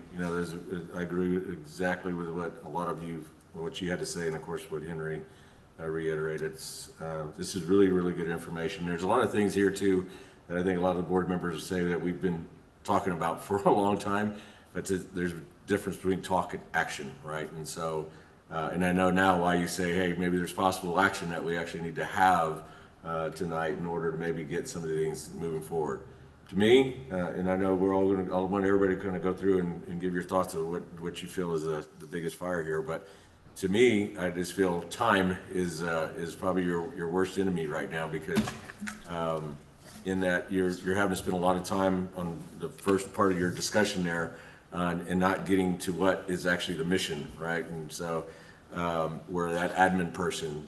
So the additional staff is something that we've talked about continually. And I think it's something that we really need to start taking serious about, figuring out how to get that staff and what on your need list that then would free up the time list for you to then focus into the items that are on our plan. The strategic plan being done by, probably number 2 for me would be the strategic plan done by a professional organization. I would love that. I mean, there is an old one that exists, and I know that it's kind of out there, like all this data or this information was here before you, it's probably out in cyberspace somewhere that we don't know how to get to it. There may be a copy I may have of an old, it wasn't a strategic plan, but there was some specific business targeting areas of Helotes that we just need to dig through and find that. It's old, but it's still, there's some relevant data in there. But it's time for us to have a real plan and really focus on where does Helotes, what do we need and where do we need to expand. So to me, those two things, and again, going back to the additional staff person is probably the biggest in mine. I'll start from Okay. right here. I'm just glad to see that you have got some of the holes plugged in the ship and are still bailing water, trying to get it going. The EDC has had probably the last year to year and a half, we have been not operating at optimal levels due to not having certain staffing available to us, not having a director. Henry did a good job, but he was not a director, and he never claims to be, doesn't want that position. We are glad to have somebody on board that is willing to step forward and do what needs to do. Time is a premium. I do think that extra, finding you some help would be a good thing to do. I think we need to get together and have a work session as a board with you to try to line out which way we want to go and see what we need to do to move forward from there. And I do like the idea of a professional strategic plan as well, because none of us up here are experts necessarily in that particular area. So. I agree with Jeff 100%, and thank you for all the work that you've done in these first 100 days. I feel like we're making progress in the right direction, and I think that there's a lot more that we can do as well. If you need help, then we need to get you help. And without a doubt, we know how much that goes into all of these little details. But I do think that we need to get together as a board, as a group, and itemize these things in priority. But getting you help, I do think is a high priority. So you can focus on what we need. So we've had a couple of conversations, and I've really appreciated the time that you took to meet with me. And we have talked about a strategic plan because there is no strategic plan. There's a document that was drafted by a former board chair for an employee that was supposed to be a work plan. And you've touched on things even tonight about what are we selling? And should you be developer focused or is it small business focused? And then the business center is its whole other entity, which I'm not really sure what need that was filling. I've never seen any data or any kind of study that shows we needed to be using public funds to subsidize basically cheap office space. It isn't an incubator, it isn't an accelerator. We're not providing the services that you had also talked about that's a business center in Bernie is providing with, connections to an angel network of investors and weekly seminars and showing entrepreneurs how to build business plans. And we're not offering any of that. That would be another full-time job. But I have seen when I have stopped by the business center how distracting it can be with people coming in and out and giving tours and providing information about leasing very inexpensive office space. And I would rather see you focus on developers and large projects and community enhancement. I think having an assistant would take some of that administrative work off of your plate, which would be great. But I think we need a strategic plan like yesterday. Thank you. Jen? Yeah, that strategic plan is important because I feel like we voted on something before that we're doing it because we've always done it and we think it's something good, but we don't ever step back and say, well, how does this fit into the bigger picture? And so I think that would be the number one priority. I think everybody agrees that's a good idea. But number 3, I really want to, Scott, ask you when you say on the same page of how we operate, could you explain a little bit more to the board what you mean by that and a little bit more specifics about how a healthy board functions and what we need as a board to be doing to support you and make you successful?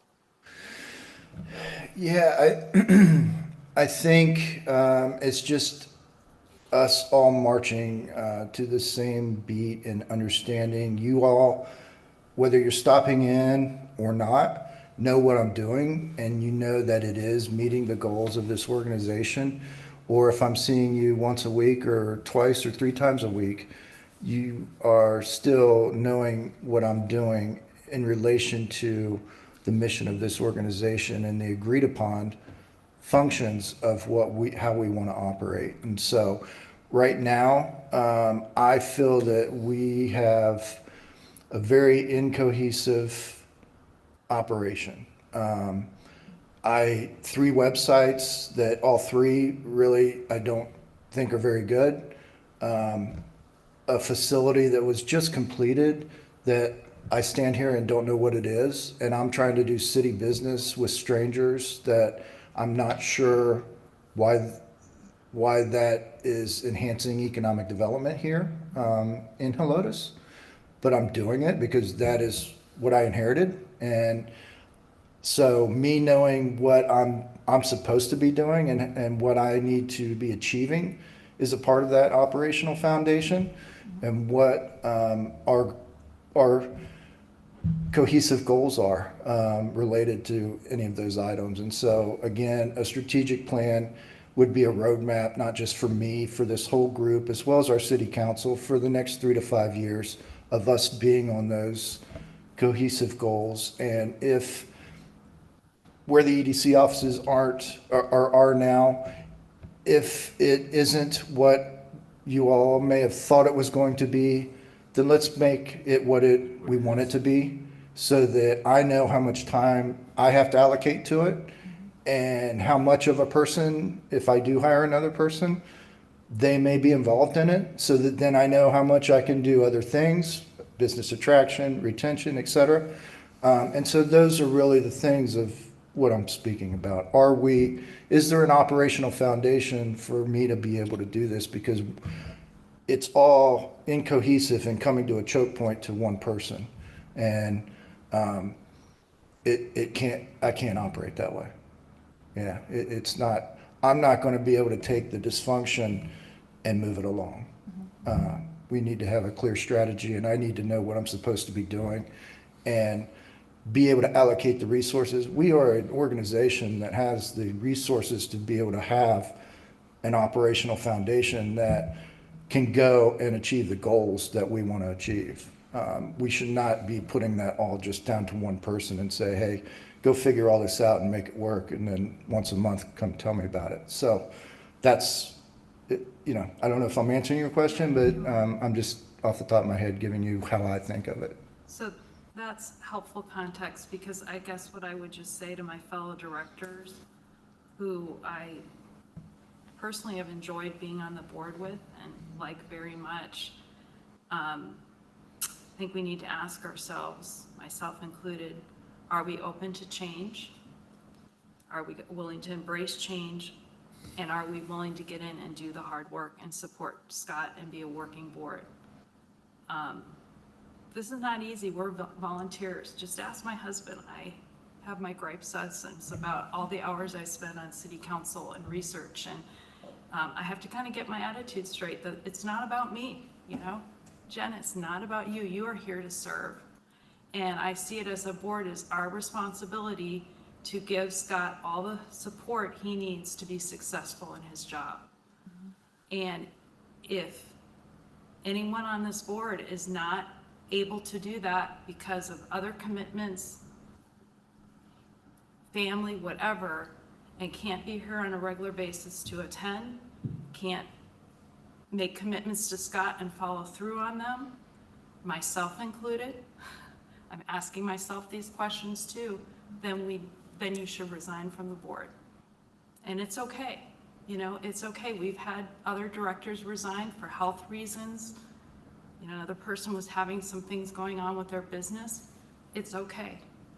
But if you can't commit to being here regularly and can't commit to digging in, I just think we have to really question, am I supposed to be on this board? And I feel like I'm being confrontational. That's not my intent. I want to say this in the kindest way possible, but I just am really, really concerned, and I'm sounding dramatic, but this is heartfelt, that we are failing Scott because we are not stepping up to the plate to help him through a very difficult transition. That's all I have to say. Thank you for listening. Thanks, Jen. Austin? Scott, hey, thank you for bringing that up. I know that can be challenging and awkward and all sorts of things of just coming into any organization, let alone the state of it, and giving evaluation 100 days in. That's a big ask, and so I appreciate you compiling that and presenting it in that fashion. So thank you. The obvious, you guys already said it. The advantage of going last, seemingly every time we talk about things, is I could just repeat what you guys said. But I wholeheartly agree that we need a strategic plan. Not to put the cart before the horse, but it does seem like we need to kind of just get real serious about what we are doing. We just have a lot of priorities, a lot of different things, a lot of things that have come and gone and been good ideas, but almost back to the drawing board. Like, what are we trying to accomplish? Start with the end goal and then reverse engineer that out. So it's clear, it's efficient, it's actionable from the executive director and whatever other staffing that might come along. But it seems like strategic plan is the obvious thing that we should move on as quickly as practicable.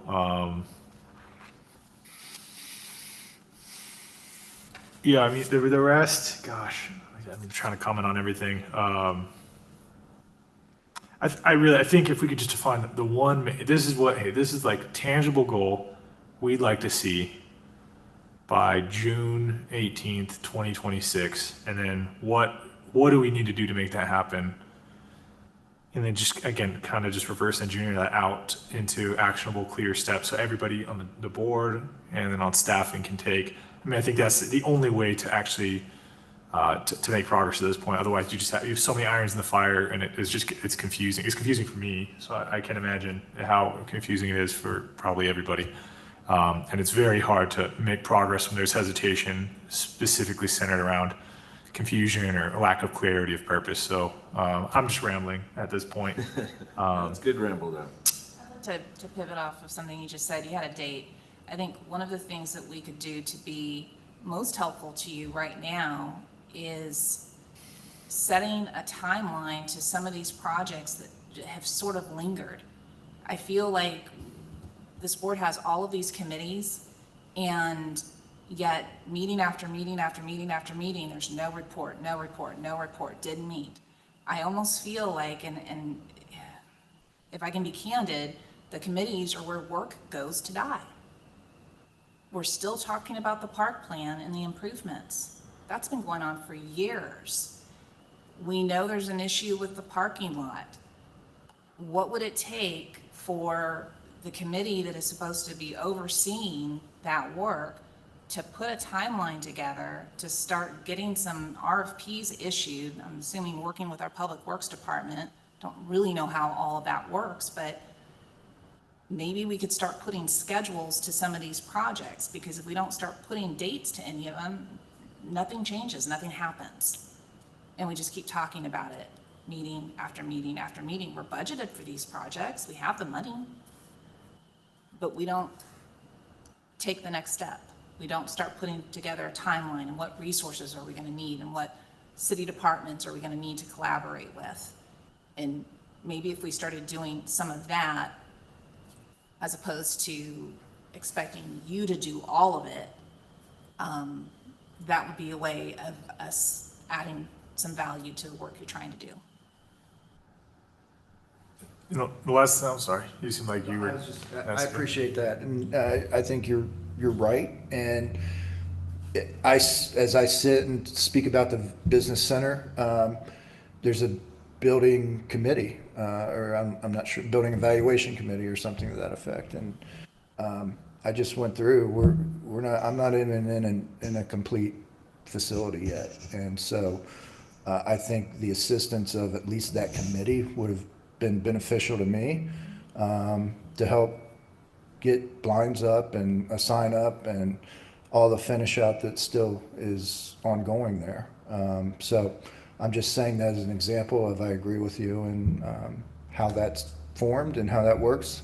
I know committees are another agenda item for us to discuss tonight, but I think that is my point, is we do have a lot of committees, but I haven't seen a benefit to my position of them, and I would like to.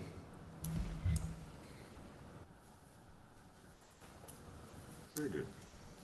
So, you know, we have this as possible action. Was there something that you were looking for, Scott? I wasn't. That's standard language I put, so if you don't, if there's no action, there's no action. I mean, I just More don't of just know, discussion. like, you know, like, let's say we all agree that, yeah, we should, you know, go out for, have a professional strategic plan done, which obviously we'd have to go through the RFQ process on, but we can't just say, let's do that now. I mean, that has to come through official agenda item in the future.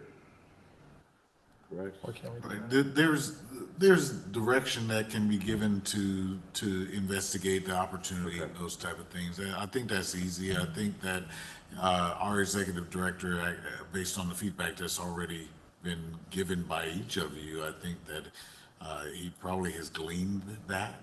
But if there's direction to be stated, this is an opportunity. Well, I mean, I think the first step in it, and you can correct me if I'm wrong, but I mean, we would have to, this would be something that we would have to get a request for qualifications from different organizations on. Absolutely. I think that would be absolutely, yes. And obviously it's budget season, so that would be a conversation of how that fits in with our budget and those types of conversations. So it is a multi-phase discussion that involves the whole board as well as myself. So how do we accomplish all this? What is the Well, I don't know that there needs to be action right? at this meeting. So let me, as Mr. Hayes has said, I have the understanding. Okay. And I can come back at a future meeting or in future workshops, and if it pertains to budget, have a different discussion related to that. And then if it is specific to timing wise related to the opportunity to go out for those RFQs, then I would put it on a board agenda as a specific agenda item. And I will say this for myself, and I know pretty much everybody on the board pretty well. Never be afraid to ask. You know, I think we're all pretty amenable people that if you ask, that we'll usually will help. You know, we just don't ever be afraid to just send an email, text, whatever it is, and I think you'll probably get a positive response from everybody. Okay. Okay, very good. Thank you. Thank you. All right. So that will now lead us into our item number 12. So we're going to open this up for discussion on designation, purpose, meetings, and dissolution of HEDC committees. Yes, sir. So as mentioned, this was an agenda item on our last meeting. The minutes reflect that the board discussed the directors related to each committee historically that are on those committees. I was given some direction by presiding officer, Director Helotes at that time, to research our bylaws and determine if there are any required committees of the board. So in the time since that last meeting, I've done that. I've also had our attorney do the same. Okay. And so I'm coming back at this meeting to provide you with that feedback, as well as some additional information related to committees. And so the determination is there are no requirements for standing committees in our bylaws. There is the potential for ad hoc committees, which are translate to as necessary committees, can be formed through resolution, and at that time can be determined who's on those committees as well as what their purpose is and the timing of how long that committee lasts. And so historically, going back, it looks like this board passed such a resolution in April of 2022 related to three committees, ad hoc committees. The Executive, Governance, and Finance committees. The resolution lays out some of the duties of those committees at that time. It does not, though, say what the specific purpose or intent of that committee is, nor when will it end. And so those three committees have been operating since 2022, as well as, in addition, the Building Evaluation Committee and Community Enhancement Committee were formed after this, and I've found no records of a resolution being drafted for those committees, as well as their purpose or any timing of when that committee would end. And so I'm bringing this to the board specifically because we, as Director McGowan said, at our meetings have been going through committee reports, and most of the time there is not any. And I'm asking you as a board and your processes to follow our bylaws in the sense of how we are organizing our committees and developing them, what their purpose are, and then when they end. Because that is what our bylaws say. They're not just an ongoing standing committee of this board. They are supposed to end. They're temporal in nature.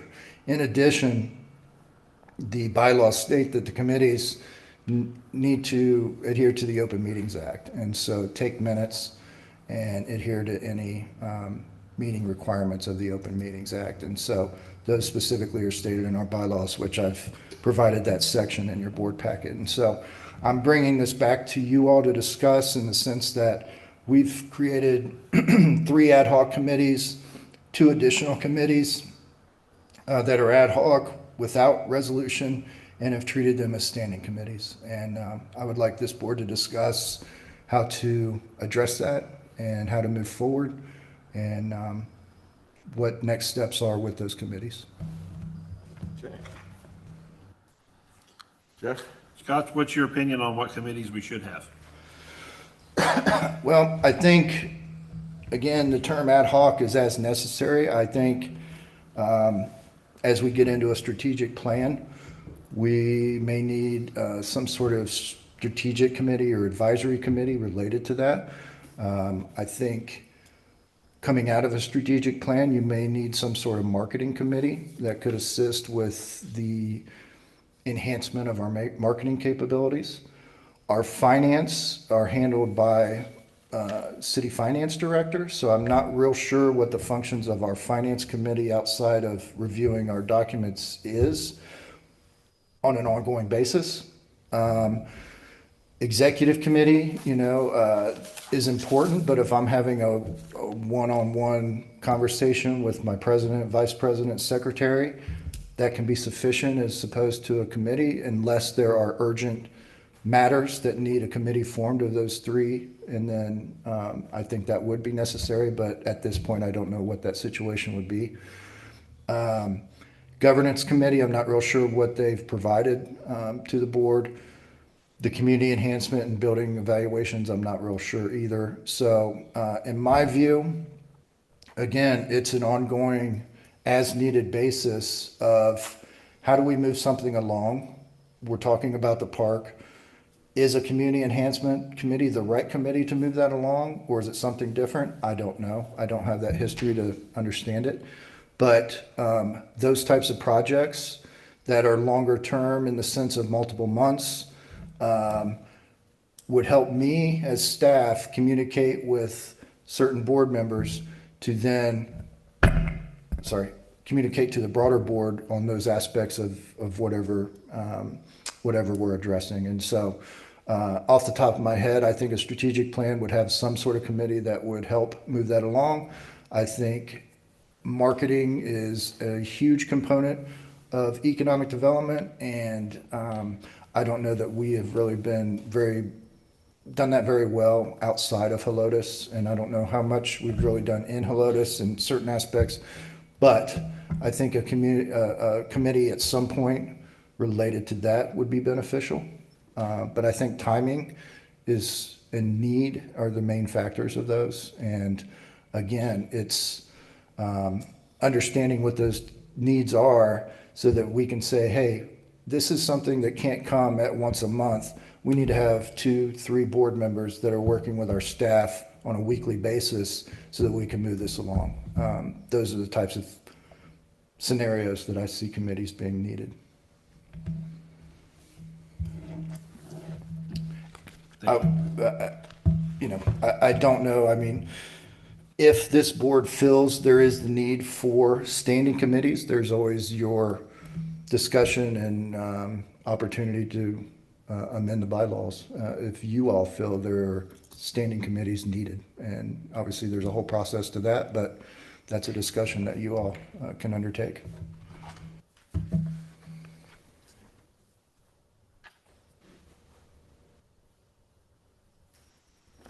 Jeff, you have anything else? No, I think that's it. Okay. Greg? Thoughts on committees? I mean, I don't think that we necessarily need all the committees that we have right now. And I feel like as we're revamping this entire thing, that the committees should be consolidated down and we add them as needed back to, just because we're putting so much into ground up restoration of the EDC. Right. So. Okay. Sabrina?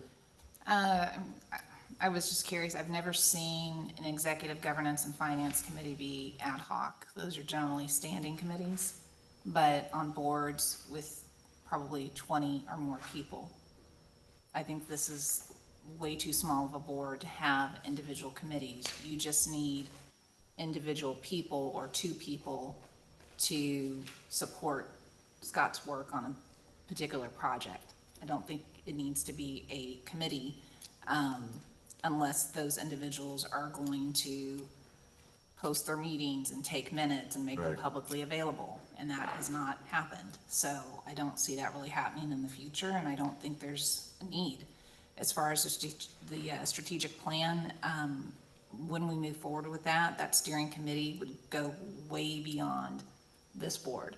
it would include community stakeholders, it would include the mayor and council, our city administrator, representatives from probably large businesses here in Helotes as well as small. It would be more of a community of individuals on that committee. I do agree with marketing, but again, I think it's finding the people to help support his work. And when it comes to budget season, we have a board member who is an expert in finance that I'm looking at right now. I don't think you need to put him on a committee. I think if he has time and is able to support you, then he does. Jen? I think everything's been said. I'd just be repeating that. I agree with what Scott said, and that we just need to work efficiently. And every month since I've been coming to meetings for over a year, usually there's no reports. So why do we have the committees? We have to do something that makes sense. So. Yeah. So I'll just give a little background, like the committees were formed they were more of an ad hoc, like we weren't sure whether we were gonna need them all the time, but whenever we did need them, it was like, we have it, right? It was like, oh wait, we need to have an executive meeting or a finance committee for a special reason. Right, we have these 3 people that they can meet and do this. It sounds like to me, like they're not even within what the bylaws says that they're supposed to be. So it sounds like they need to go away just because they're in violation of our bylaws, and then reformed if we need to. The question, this is I think a question for Henry, is can you still have, let's say, more than one board member, 2 board members meet with Scott and not be a committee? Is that still okay, or? Absolutely. Okay. So really, it's all about what is the definition of quorum for your board, and then staying under that. Okay. If there is a direction given to any board members, or even a direction to your executive director to collaborate and pull together certain people, those types of directions actually are things that would need to have some measure of accountability and notes and all that, because it ends up being a committee. Okay. But if there are folks that the executive director reaches out to and says, hey, I'm curious about this, can we talk, this, that, and other, or drop-ins, that's fine. That's no issue at all. Okay. Because I think there's going to be, so let's take the community enhancement, let's take the park, for example. I mean, I think it's going to take more than one person, I think, that's going to need to be involved with that. Does it need to be a whole committee? No, but does it need to be more than one person? Yes. So how do we do that? Well, again, if the executive director had an understanding and had the desire, not a mandate, to do that, Okay. then there's no committee that is formed or instructed to be formed. If the board decides truly it's wise to have a committee, just set the committee officially, and then set an end date or a natural terminus based on the project progression. Right. But if there became an instance, let's just say that there was some emergency action that, I don't know what it may need to be, and we said, God, we need me, Jeff, and Joel needs to talk to Scott immediately. I mean, we can go do that without. 3 out of 7 is fine. Okay, all right. And that's really what the committees were there, was just like to have an assignment of almost like duty, right? If there was an issue that came up that was a finance issue, all right, we know the 3 guys on board that are gonna go take care of that. And so it wasn't really a meaning of like, all right, we're gonna sit down and talk about finance. In fact, I don't even think I was on the finance committee, but it's okay, y'all put me there, so it's fine. But I think it was more of just like, if we had the need for it, instead of it being like, all right, we're gonna meet monthly and come up and talk about financial issues. And then just out of process, I feel obligated to say out loud that in the event that 3 members of this board were to meet and have a discussion with your executive director and/or myself even, right? That you have to be mindful that as soon as a fourth person is included by any of you, you have violated open meeting law acts. Right, included as far as like emails, texts, anything like that. Correct. I think some of the ways that we sometimes describe that here in Texas is like a walking quorum or Walking quorum. something of yes. that nature. And I text you about it, and then you, and then you, and you, and you, and then. Right. now everybody's It's a doing chain it. of communication, Right. and all of that kind of stuff creates the violation. Yeah, 4 is 4. Quorum is quorum. right. Okay. Or directors. Correct. Directors, right. And do you count? No, No, because you're not a voting member. he's an ex facto. Yes. Okay. All right. We got all the rules. So I think from my side of things, I just want to have the understanding with the board that the 5 committees that were on this agenda and that have previously been subject to having the opportunity to meet are going to no longer do that. Do we have to have official action to dissolve them? Yes, I would recommend Can that. we have that action tonight without it being an official? It said with action, I think. didn't it? Yeah, it has possible action, so, I mean, can that possible action be dissolution of? It's literally written, item 12 Okay. is open for all of those types Okay. of discussions and actions. Okay, perfect. And I'd also like to add, President Lopez, that any future formation of a committee is done so in resolution format with specificity of when that committee does terminate. Okay. And just a question, do you happen to have the resolution number or an identification of that? For the which- ones that created executive finance and governance, that way that number can be called or whatever. I do. For the sake of, Yeah. It does not provide a resolution number. It's just dated April 20th of 2022. so for the sake of a motion, if it is to dissolve those 3, I believe, that are mentioned in the, where you can reference the date of that resolution and call literally the name of each committee. I have I don't want to say a question, but before we dissolve these standing committee, or these committees that we have, I would like for us to table this, move to the next item on the agenda, and discuss it, and then come back to these, because one of these committees is involved with the next item on the agenda.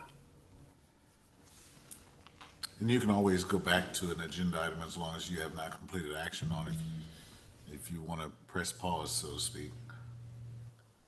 Take no action at this time and then come back. And come back to it. It's up to the board. Okay, I see where you're at, Jeff. The only concern that I have is right now, that committee by law does not even exist. In reality, the Community Enhancement Committee, since we don't have a resolution that created it, it's, So it doesn't really exist. no. So the only ones. I would say that it does exist in that you all likely took a vote to say that it exists, Right. Right? Yes. whether or not it, I'll just stop there. Perfected? Yeah, okay. If I remember correctly, it was actually a collaboration also with Right. council. Yes, Right. it was. So it's not just us that's involved in that committee, Yeah, good point. Good point, right. and I don't know how that affects it. Yeah. So that's a good question. So the original Community Enhancement Committee had members of city council on it. Can we dissolve the committee without their consent? Well, I think that there's probably some meetings in July for city council and/or EDC, and if it is easy enough to do a portion of a joint meeting for that particular item, since it involves both, that can be very easily scheduled in a regular meeting. Yes. Stand by. Mayor Whitehead. I'm cautious because I'm counting. Oh. Yes, Oh, yes. There's One, 3. 2, Nothing I'm saying would be, this would be just input and clarification of statements that have already been made in open public meeting. on you, sir.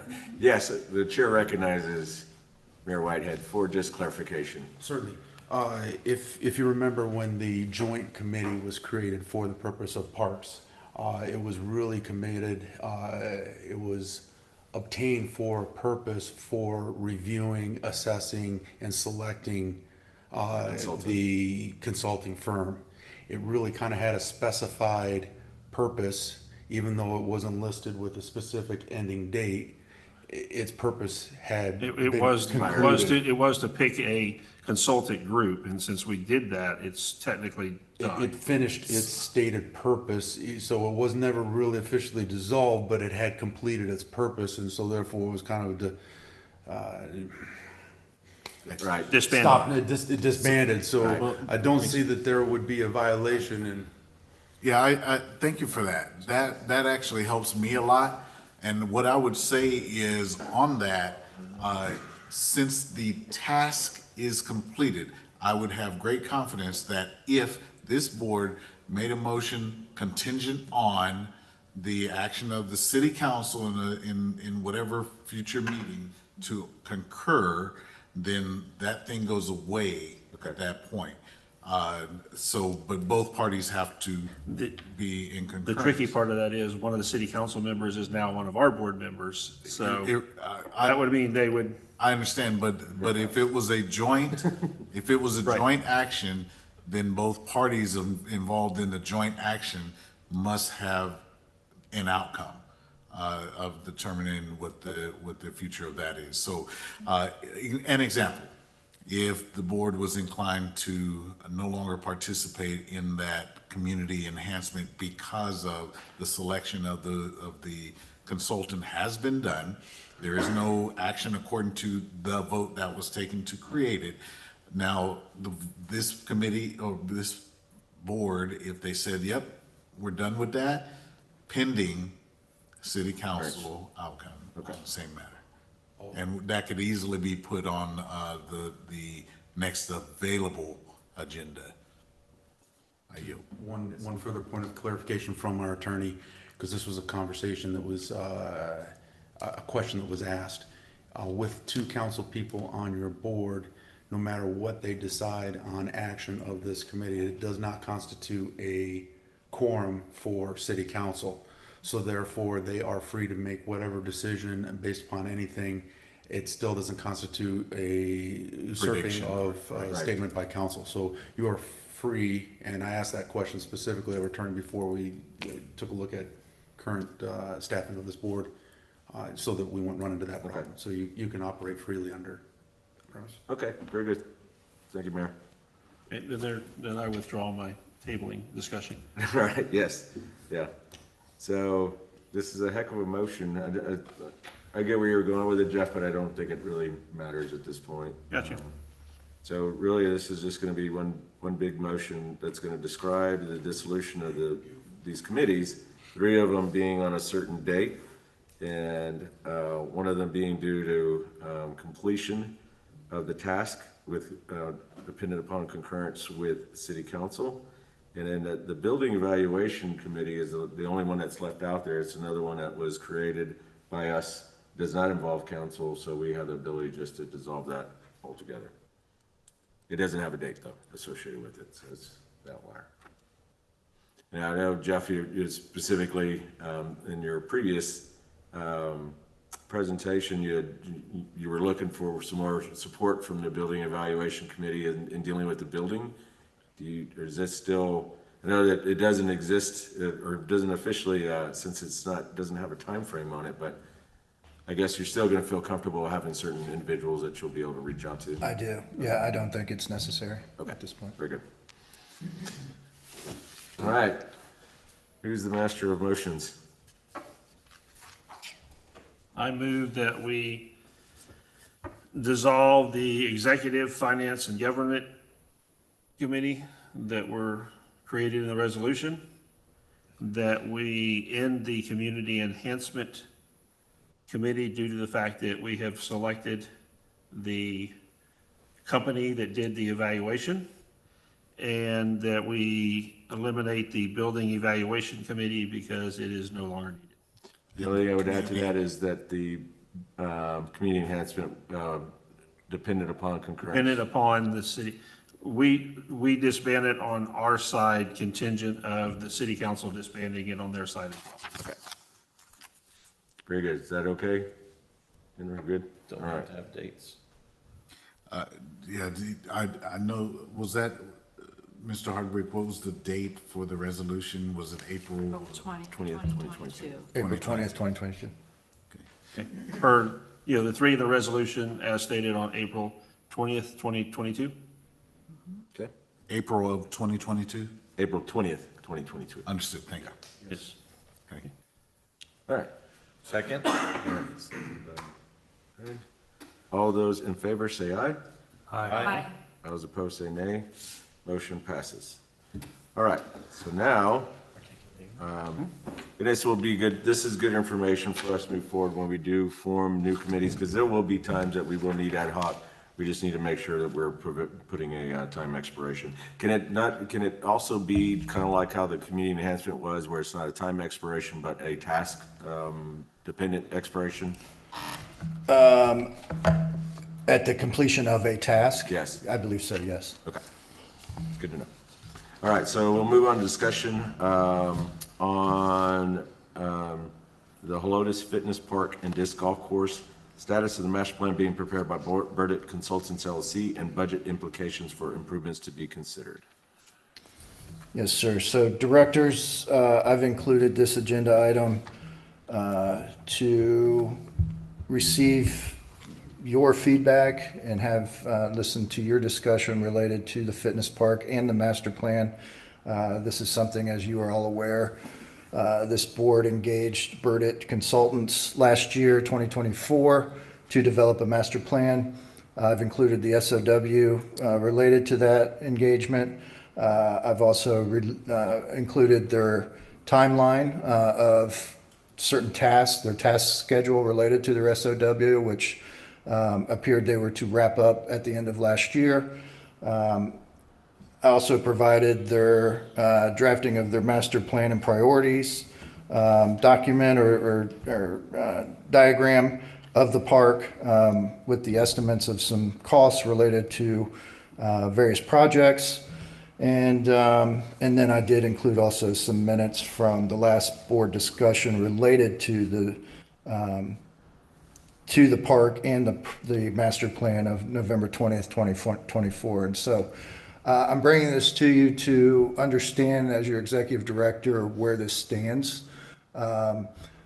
President Lopez, when I met with you in May, I was going to bring this to the May agenda, or put it on this board's May agenda, and you specifically wanted to be here for the meeting, so we postponed it till this board agenda.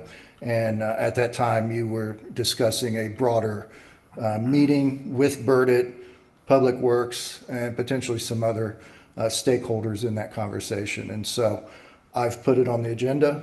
I'll turn it back to you all to have the discussion of where this stands. I know Mr. Hayes has had email correspondence with Burdett. We haven't received much feedback in relation to where they are. I was contacted by Ms. Walker, Claudia Walker, just within the last few days, if not week, to schedule a meeting, which I've done with her at the end of this month. I've not had it yet, so I am just open to understanding, since we are 6 to or so months past their timeline, and the Community Enhancement Committee was a part of addressing this. Where does this stand? Why did it not move forward? And once we receive the deliverables from Burdett, what is this board's intention with next steps? What is beyond the master plan? So those are the items I'm requesting from the board in this discussion. I think I'll take this one first. So thank you for the timeline. Yeah, obviously the end of the year had a few hiccups go on it with our corporation here, that we purposely put it on a pause until we are settled in our new director before moving that project forward. So let me tell you where Burdett stands is they have produced a plan that has improvements in it, phased out improvements based upon what they believe was the feedback from the surveys that they've done. There is expenses that's associated with them. Now, these are just their estimates on them, so we don't know really what the real hard cost is on it. But in there, in that, all their versions of it always have the parking lot as being the first, as the first priority. So the question now comes to us, is they have a plan. Are we happy with the plan as a board? And then do we want to move forward now with the actual going into the next phase? And that's going to answer your question, Scott, is what happens after the master plan approval by us is, you know, this is the whole process has been us and city council together. So my feeling on it, this is me personally, and I think I would like to get everybody else's feedback on it. But I would like for it to go, I would like the plan to go to council and have their buy-in on it as well. I think it would be a good thing, at least to have them have a discussion on it before we went forward and started requesting for or putting out the bid for some parking lot improvements, or actually cart before the horse. We would actually have to move into a design phase of an actual design of the parking lot. And so we'd have to go through the process of getting a civil engineer involved, landscape architect involved to actually do the design portion of it. And then we would go out for a construction bid. So, I mean, we could do it as design build. You know, there is, but I do not recommend that we just go build it. Or have a contractor give them a site plan and say, build us a parking lot. It's not a good idea. For you to see, we've seen what ADA can do to you, you know, from our own parking lot experience. It's real, and this is part of the real reason of why we've gone through doing the process of doing this master plan. So there has to be a put a plan to it that's going to take care of drainage, any type of utility work that may need to be done, and of course dealing with ADA. So here's the question, everybody, is what do we want to do now? Are we happy with the plan, and do we want to present this to council? Just to clarify, the final plan you're referencing is page 68 of our, is that correct? Yeah, 68 and 69. Yeah. This is the final plan though? Yes. Okay. This is the plan that they came up with based upon, again, this is from the feedback from the surveys. I couldn't remember. I just couldn't remember. I know a lot happened at the end of last year, to your point, but I couldn't remember. We talked different deliverables and we modified the engagement with them. So I couldn't remember. There's multiple, but this is what we're looking at. This is kind of the final presentation. As far as I know, yes. Okay. And you may get further clarification from Burdett in your meeting with them, Scott. And I'm happy to be involved in that meeting. Is it Friday, Thursday? I'm not sure the exact day. But we could get clarification from it. And I say final, it's final upon our acceptance, Got right? it. So if there's some things in there that we do not like, we have the opportunity to have some modifications done. It's just lines on paper right now, so it's a lot easier to change than if there's hard. Can I ask a question, President Lopez? So I know in my one-on-one meeting with you at that time, looking at the timeline that was provided by Burdett of their task list, you said at that time that they were between task number 3 and 4, meaning they still had task 4 and task 5 to complete. Am I misunderstanding that, or do they still need to come up with a conceptual park master plan and a final master plan? To me, it looks like they've got through task 4, because we have a draft. I would say that we're at they have developed the conceptual site plan options for review. And then they have received staff committee input, prepared draft master plan document for review, and receive final staff committee comments. So I think we're in that task 4 timeframe right now. Okay. Yeah. So a final version has not been Yeah, completed. this is conceptual. This is I will say their final conceptual, if that makes any sense. So this is meaning that it still has the opportunity to change before task 5. Scott, is this a project that would, well, I guess this conceptual plan, would this also require a public hearing at this board meeting and then 2 readings? Or, I mean, because of the amount? To money? approve the plan? Yeah. I think we've already approved the cost associated with Burdett developing the plan, so I don't see where it would require Okay, that type of process, no. all right. If I may, if you're talking about the costs that are listed on the plan, those are independent decision items. What we are paying for is, we're paying for a packet. Okay, We're not paying for the work to physically manifest. okay. So this is just the design. Yes. Yes, this is not for the expenditure, right? This is not the design, like technical design. The conceptual design. Yeah. Okay. Because what could even happen after this is as it goes into like, so let's say we have a final master plan, right? And this is what we want to do. Even as it goes into now the actual hard design of what the parking lot's going to look like, there could be changes even to happen at that point. They may say, you know what, we can't put this parking spaces over here because, you know, we're going to remove a tree that's going to be in violation of tree ordinance. There could be all kinds of things that's going to happen between now and the time it actually goes to construction. Okay. I think what Burdett is, they're just sitting on High Center right now saying, are y'all happy with this conceptual so we can finalize this? Okay. That's what the direction they're really wanting from us. I think the conceptual is fine. What I'd like to see is just some sort of, I don't know, order of priorities. That's They're in listed, Yeah. Well, oh, wait. page 68. Yeah, page 68. Right there. Right, Oh, sorry, I skipped it. no, go back up, I'm going too on the drawing, fast. you're on the drawing. Fine. Yeah, it's on the drawing itself. Right there, the top left of the drawing. Okay. Oh, this is sideways. All right. And for the sake of those on, that are watching or would read the packet, there's a PDF You flip it. for the meeting, page 68 of the PDF. Okay. Got my glasses. Yes. Their priority is parking, then Parking. trails, then playground, then shades, and then multi-use pavilion. Okay. Yeah. To me, the parking and the trail's gonna go together. Just, it's all asphalt as it is. Yeah, it may, Greg, it's gonna come down to cost, you know, really what we can fit into the budget, that kind I of. know we're not there yet. Yeah. And me personally, I think they're a little heavy on their estimates that's in there, but, you know, it's just from my experience.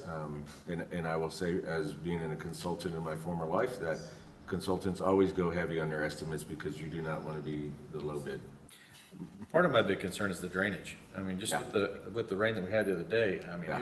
it was a pond. Yeah. The whole thing. Yeah, the whole part. Yeah, that could even be another part of this that's not even in these costs. But, you Right. know. The other factor is, I think everybody agrees that parking is a priority, but now 1560 is going to be ripped up. Yeah, And so I think it was good to do the master plan. I voted for this on council because, with the exception of you, Blaine, because you have expertise, but a lot of us do not have expertise in civil engineering, park planning. So I wanted experts to give us our priorities. So we aren't sitting here saying, well, I want a playground because of this, because I had 4 kids and playgrounds are special to me. You know, like, we don't want to be making decisions like that. We want to be making decisions on what the experts say in a master plan. So, and I really would love you involved just because of your background in civil engineering. So thank you for your input. yeah. And also these priorities are also based upon the surveys, the public surveys Right. that they did, and the stakeholder meetings. And going back to the 1560 thing, the parking lot in the lower right corner of it, Yes, that was to be done after all of 1560 is completed. yeah, and that's. Because the entrance is off of 1560. So that's why we made sure that they put that, that's not the same blue as the first priority. That is at a later priority because it would be done after the construction of 1560 was done. Because we didn't want to put an entrance in and then they come in and tear it Right, up. and you're right, That's- that's that's only if one you- parking lot, but not both. Right. Right. But even on a larger issue, thank you for that clarification, is do we really want to be doing major construction at that park while 1560 is being ripped up is another larger question. There's 2 ways of looking at that. It's all a mess. It could, it's, do you want to get it, do you want to have a big mess and get it all done at the same time, or do you want to have a little mess and then another little mess? So there's two different ways of looking at how you want to do that. Yeah, I don't know the answer to that. That's Yeah. why we And, have in reality, the parking lot, yes, it's a major expense, but that is going to be a relatively fast build process compared to 1560. Yes. Yeah. You know, 1560 is going to be multiple. I mean, they've been working on 1560 for going on, what, 2 years now, I guess, of getting the right of way? Right away and full relocation. Look at that for another 5 years before that's done. Oh, yeah. Gosh. Okay, Yeah, so this, we may be repaving the asphalt because it's worn out before we get, okay. before they get 1560 done. In Yeah. all actuality, I mean, This is another side note on that top parking lot, top right of the page. That also will be dependent upon TxDOT giving a driveway permit, which we don't even know about, you know. that was- there, I think there's currently a gate there for an entranceway, so it would be, we would have a little bit of an argument with them, it's just depending on whether they would do it. Grandfathered in. Yep. I like it. Okay, so, Before we go further, for your consideration as a board, so as I look at page 67 in the packet, I look at what task 4 and task 5 call out. I caution the board as it relates to any decisions related to this master plan. What I see are two images. I don't have narrative information, I don't have background data, I don't have information on what was evaluated and how it was evaluated and why this is laid out the way that it is. I'm not sure of the communication with our professional staff, myself included, as well as our public works. And so there are some portions of this diagram that we have here that I'm not certain if it accounts for SAWS easements when it comes to lines that are under the ground. And I know that that front portion, that 1650, that runs right parallel with 1560, that portion of land is measurably wet. And where that extra parking space is, that actually could be covering a portion of easements, as well as part of the big parking lot. I just want to make sure that we have full data that is able to be read and interpreted and possibly discussed and challenged as it relates to the two images that we have. okay. I'm Well, not convinced at this time. I think we're kind of lost in between a conceptual and a final, right? It's like, the conceptual side, we need to at least get them, we can be here all day or all year, Henry, trying to figure out, all right, we're gonna get every detail at this point, but then at that point, we're at a final, aren't we? Well, okay, I understand your pause on that, but I'm also looking at, I heard the words of that we kind of stepped back or took a pause relating to this, but as it relates to the 12th month of 2024 and the 6th month of 2025, I'm not sure that a whole lot of interaction with the EDC has prevented them from advancing the work.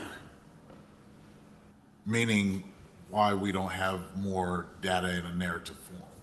Oh, I don't know if that's part of their scope. We'd have to ask them. I don't know if putting data in a narrative form was part of their, I think it's just producing the plan, as you see. Yeah, but and not to be argumentative, Yeah. that's not my intent, but under task 5, the line directly under the word task 5, final master plan says finalized written and narrative and supporting documentation. Okay? And that's where my pause is. I don't have that. I've actually asked for it. Even in preparation for meetings for EDC, and I haven't received it. So what we're asking them for, I guess, is a preliminary narrative? Yes, Okay. And I think we can ask that from them. I think that's, it's been asked, not answered. So you've asked for it multiple times and not received that? I have asked for a detailed update written. Okay. Do they have a? Read ahead, I believe, is what I don't see on their list a draft narrative anywhere. Yeah. I don't know if it's too much to ask from them. If they're part of their task is to produce a final narrative, you know, at some point they got to start it, right? And they probably have something formulated in doing that. So it would be nice to have a preliminary to go along with this kind of preliminary plan. By the way, parking is allowed on easements, but it's just. I understand, but when it comes to anything that you do over easement, if it has to be torn up, it's actually going to be the city's responsibility to say yes, as well as anything other, as well as monitor and project those actions. So that's why it's critically important for the city to be involved in knowing what the plan is, regardless of if it's approved by vote of the EDC. That's not necessarily the end of the story. Right, I agree. I think we're just trying to get them to the next step. So what, I'm encouraged to do that too. in Yeah. writing. so where we're at right now is, this is the concept. Right, When they do our finalized one, they're gonna submit a plan like this that shows all the easements, that shows where, and apparently it's also gonna have a narrative associated. right, and it's gonna show where the Saw's easement is for the sewer line across there, and it would show, Saw something. They have that, they have a. Saw that. More, yes. They have one that has more data on it. I think what they're looking for is just our input in like, is this what y'all want to move forward with? Especially when it comes to the priorities and just the conceptual layout. Or do we have any input? You know, does somebody say, no, you know, that's a terrible place for a pavilion, you know, I should go over here. I've gone through it. I'm concerned with the pavilion based on the lift station. I don't know which direction that goes, but I think it comes this direction. I would assume it goes towards 1560. Maybe it goes this way, that's where they had it tore up, I think. That's where the easements would have to be drawn on. The easement goes in three It goes directions. diagonal. It goes diagonal towards It the goes diagonal parking from the lot. lift station across the big open field out to 1560. Yeah, from that is accurate. There's three directions from the lift station that it goes off of. Correct. And they have, when they did this, they have that easement data. It's just, you know, we can ask them to put it on there. I just hate, at this point, you know, we've kind of been spinning wheels with them for a while. And I think everybody's getting a little antsy about if we're gonna move this plan forward or not. So I'm not trying to force anything, I'm just trying to keep things moving. Can I ask a question? Sure. So to move things forward, is the next step to receive staff/committee comments related to these documents? Yes. Any of comments from this board or from you? Yes. related And to that you document. mentioned city council earlier, and city Yeah, council? I would say city council as well. That's my, I don't think it's necessary, I don't know. I gotta be careful, Mayor, what you input on this. Yeah, you may approach. For clarification purposes. For clarification, I'm not sure you need to wait for city council. Okay. I've heard your conversation, so I'm going to ask a question of what you want. I heard you say you want to have, before you make if I understood correctly, before you made a decision, hey, let's go get an RFP for parking, for example. Right. You want to hear what council has to say, because for sure, council has to approve any Expenditure. improvements, even if you're paying for them on our property, to be Right. certain. And so I would understand that if that's the request or the desire, it's good for me to know that if that is a direction that you're going to be requesting, because I still have time to be able to change the agenda for the next meeting. Yeah. I do. And so for expeditious purposes, that discussion could be had. Is it needed? I don't believe it is needed before, if you determine that based upon preliminary information, you're looking that the first priority is parking, and you already know that there are two recommended parkings, but the second one is Right. later down the road. It doesn't hurt your position to initiate the process of requesting an RFQ or an RFP that gets pricing or accurate pricing, and also expedites that. You still have to determine, expenses are laid out on your part for getting bids. But if you want to wait prior or pending to conversation from council, but you can take action pending approval of parking. These are things that are in your option to be able to move forward, at least the process of obtaining pricing, because you're heading into budget and you're gonna need that information. It's gotta be posted for 30 days before you get it back. So if you wait, you're not gonna get that information until, at this point, waiting to the next meeting till October. If you approve going and getting bids or RFPs, at least you will have a ballpark or at least a concept. Now, whether you go design build, a lot of parking lot contractors, as you are aware, often have civil engineers as part of that, and they could be say, listen, we're gonna need to design this correctly with respect to the easements and whatnot. This is what we're looking at, and they can put their measurements to it and put a proposal together. We've done similar bids with the building that we're building for Public Works. This is what we're looking, plus or minus. Maybe you want to submit a bid for a little bit larger because it fits your standard molds and you have those on the shelf versus custom made by 3 inches shorter. It costs you 20% more because you're not using standard measurements, et cetera. So it could be a suggestion. If there's something on there that you feel is going to be unilaterally highly anticipated moving forward, you can move on that. If you want to wait for discussion, I'm getting that feedback. That's something I can add to discussion to look at, items to get feedback, but, Really, all I'm looking at this point is just because if we're in approval of the conceptual, we're about to send this consultant, I don't want to say point of no return, but they're gonna go to a final plan. Yeah, If I'm looking at the timeline, Henry, and not to be argumentative, like you said earlier, they're already past that step because they've submitted us a draft. Because you're saying the final staff and committee comments, we are at the next line already past that. We have a draft. I don't know if we've provided them any comments on it, though. Yeah. But part of what we're doing here is for those comments, correct? Yes. Yes. One thing that I don't see here, and I'd like to bring to y'all's attention, is the equipment that's there. I don't see Oh, the anything existing about equipment. removing that equipment that's hazardous. Yeah. And I still see people out there messing around on them. Oh, no. So, and I'm not saying that, they're not gonna get replaced with something different in the future, but to me, there's a liability out there that is continually to be used on a daily basis. I think that's a I received valid- that feedback. Got it. It's a valid point, and I think that's something that, they could definitely put into this plan. I don't know how, where you put it or what priority we want to put it, but I think it's something that could be added in there. That's a good comment. But to be clear, if there is a perception that there has been staff feedback, I'm unaware if that has happened. And I guess that, it depends on what is staff. well, right, but that's why I think that it's critically important to have some measure of written feedback on where we are on this project from the consultant.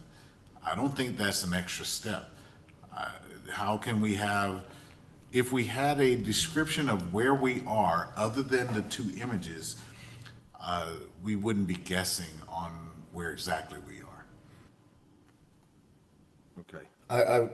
I agree, Mr. Hayes. I think having Burdett explain to the board what they've completed and what they haven't, what they need to move forward would be hugely beneficial.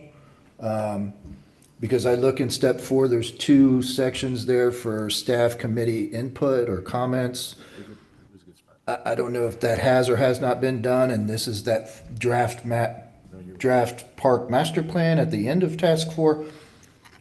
I just feel like there needs to be a re-engagement on a broader aspect to help move this forward. Blaine, why don't you and Scott reach out to them and see exactly what step they're at and verify? Well, I guess, again, it's like, what is staff? So do we want to bring in Public Works at this point? Do we want to bring in?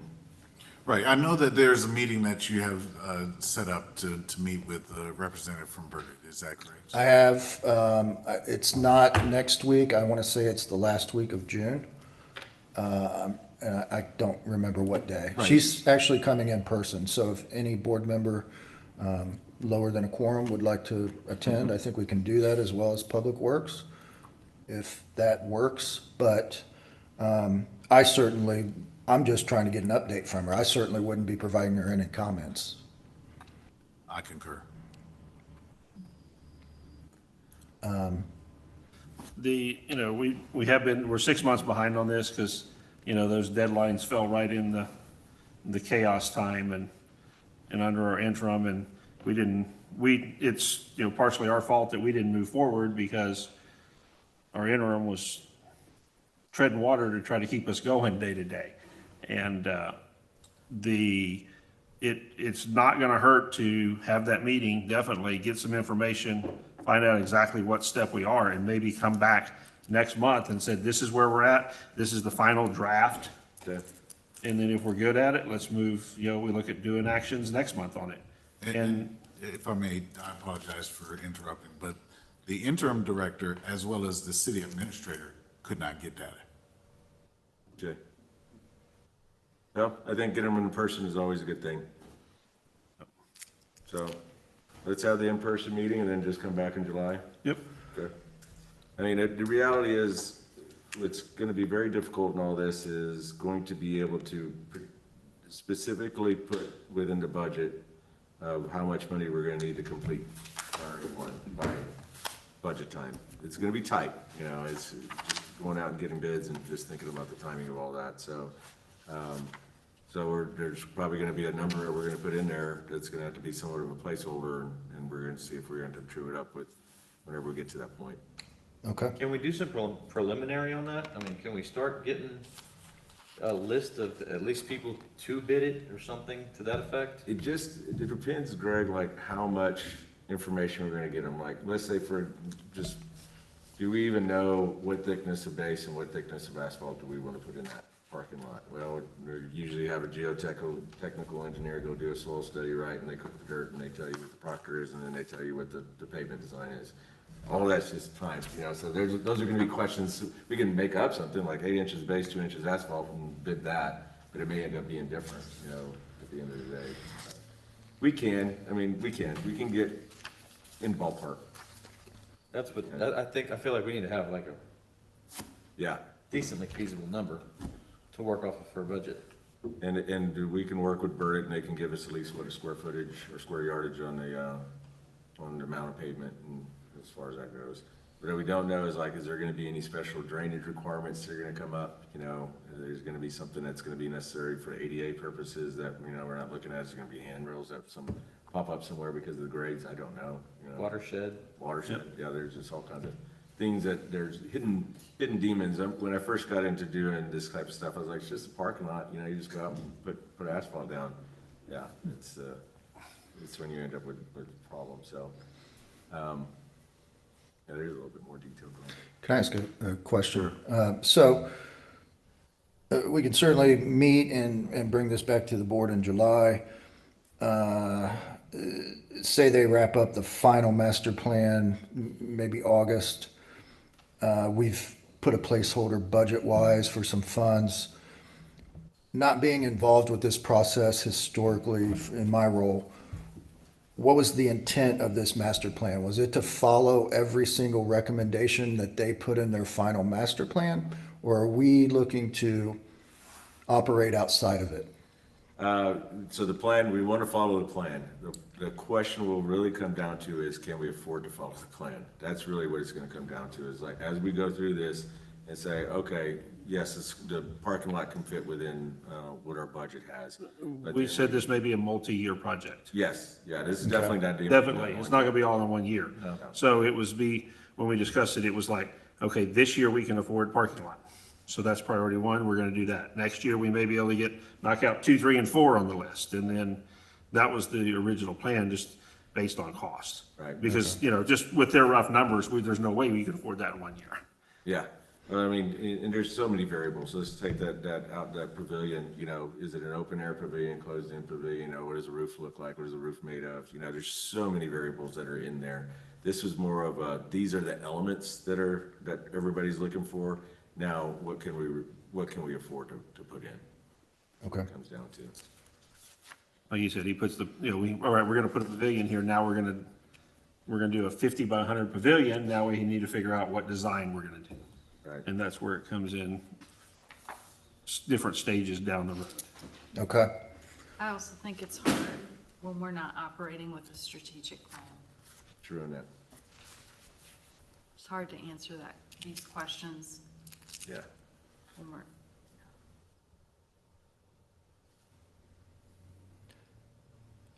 So if I can just ask the board to give me direction, you would like for me to have the setup meeting I'm having with Burdett and then set up a Direction broader would be- meeting for the next board meeting, or just report back to the board what came out of my meeting? I think the best thing at this point is for you to meet with Burdett, and I would say myself, and I would like one other person. This is a pretty large project, so I know Jeff, Greg, both of y'all have great We're both- construction backgrounds, and that's gonna be necessary for this. But I would say meet with Burdett, let's find out where they're at in the process, what background material that they have that they can present with this, and then we bring it back to the board in July for, if they say, yes, we're at conceptual for your approval, so we can go to final, then we bring this with whatever background material they may have to the board in July, and we give it a blessing for them to move to final. Okay. Then for my meeting, I will forward that to yourself, Mr. Lopez, and Greg and Jeff, Director Hayden and Director Felty. And if you can't attend, that's fine, but I will make sure that the representative of Burdett includes you all Yeah. in correspondence and Yeah. any We'll documents. do our best to be there. Yeah, and it's always good, and that's always a nice part about the committees, two or three people, right? Because there's always gonna be somebody that's not gonna be able to attend, so there's always overlap, but it's good. Okay, very good. All right, it brings us to our last item is going to be discussion on the HEDC Memorial Brick Program. Scott, your last one. So directors, coming on board, I have not put much work into the Memorial Brick Program. Since starting, I did receive phone calls within the last few weeks of individuals that have purchased a brick and asking what's going on, why hasn't it moved forward?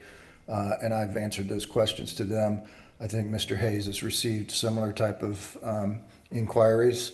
And so I just wanted to give the board kind of an update of where this is. The program itself, I provided the documentation that's on our website. I don't necessarily understand it in the sense of it's mentioning fundraising and for a particular artist and things of that nature. But we have collected funds from individuals that would like to partake, and roughly 22 valid orders have been submitted for it, which totals about $3,050. I think one of the inquiries that came in to Mr. Hayes was requesting a refund. They did not want to continue. The individuals I did speak with said they were okay waiting. I just gave them the update. So if that refund takes place, you're looking at roughly 19 valid orders, approximately $2,500 that we've collected. Minor correction, I've received another refund request of $200 today. Okay. And so 23 approximately that we've collected, 2,400. My question to the board is, do we move, some of these orders were submitted in April of 2024. The last order came in December of 2024, so there's been no activity in orders this year. Do you want my time to be spent moving this forward, where I would be contacting vendors for bricks to then have the engravings made, have those shipped, coordinating with Public Works, and I believe it's Mr. Fight and put those into the circle? Or do we want to, because it's been such a long period of delay, understand that and possibly look at just saying, look, let's not move forward and let's refund everybody. So I would like this board to give direction related to that. I'd recommend not moving forward, issuing refunds with our sincerest apologies for not being able to move forward as planned. I never understood why we would be fundraising for the benefit of an individual. I don't think that I was don't ever think- the intention. Well, At least it's- not brought to the board. It's in the brochure, it's been in the materials for previous meetings, that a portion of these proceeds would go to an artist who already received a $30,000 grant. So to sell bricks to benefit an individual, I don't see how that's compliant with. Sure. Want a clarification from the mayor? Picked a great meeting to Great come meeting to, I comes in, guess. yeah. when we brought this. Oh. This comes from a conversation that I directly had with Glenn Goolsby beforehand, when I had asked him some clarity about some ambiguity on what the artist was being paid. Right. Because there was a set amount, and then there was an amount to be raised. And when I inquired about that, and forgive me for not having the exact language from that, but my recollection from that was, the gist of it was, well, we're going to try to raise some additional money as additional payment. And I had some significant questions about that. Regardless, that vendor has been paid. The artwork is installed. It's a beautiful thing. There are a lot of people, myself included, have paid for several bricks. The question is if that is going to be paved and put the ones that are in there and Yeah, sporadically put them in. randomly put in there in a relatively symmetric fashion, however many there are, and brick it up and finish the project, or scrap the whole thing, and that is completely in your hands. But, Let me ask you, from a brick buyer, if we just scrap the project, I mean, how would you feel? Well, two ways. I don't see it as a fundraiser, so I'm not Right. offended. I think that's done. It's not really a fundraiser. Right. It's really just, are we gonna have it? I think it's a kind of a neat idea to neat. have an opportunity as community members. If you're gonna do that, I might suggest that you take one more stab at re-advertising it, broad base, here's last chance, we're gonna move forward, and however many orders come in.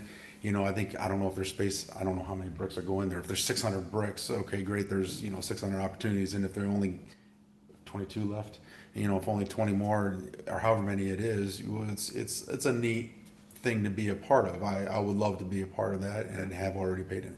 If you decide to get my refund, I'd be like, okay, well, that's unfortunate, that was a neat idea, but that's really in your hands, 100%. Yeah, I feel you 100%. I don't think it was ever approved by this board that the program was meant to raise money for us, not for somebody else. So it was supposed to be an EDC money generator.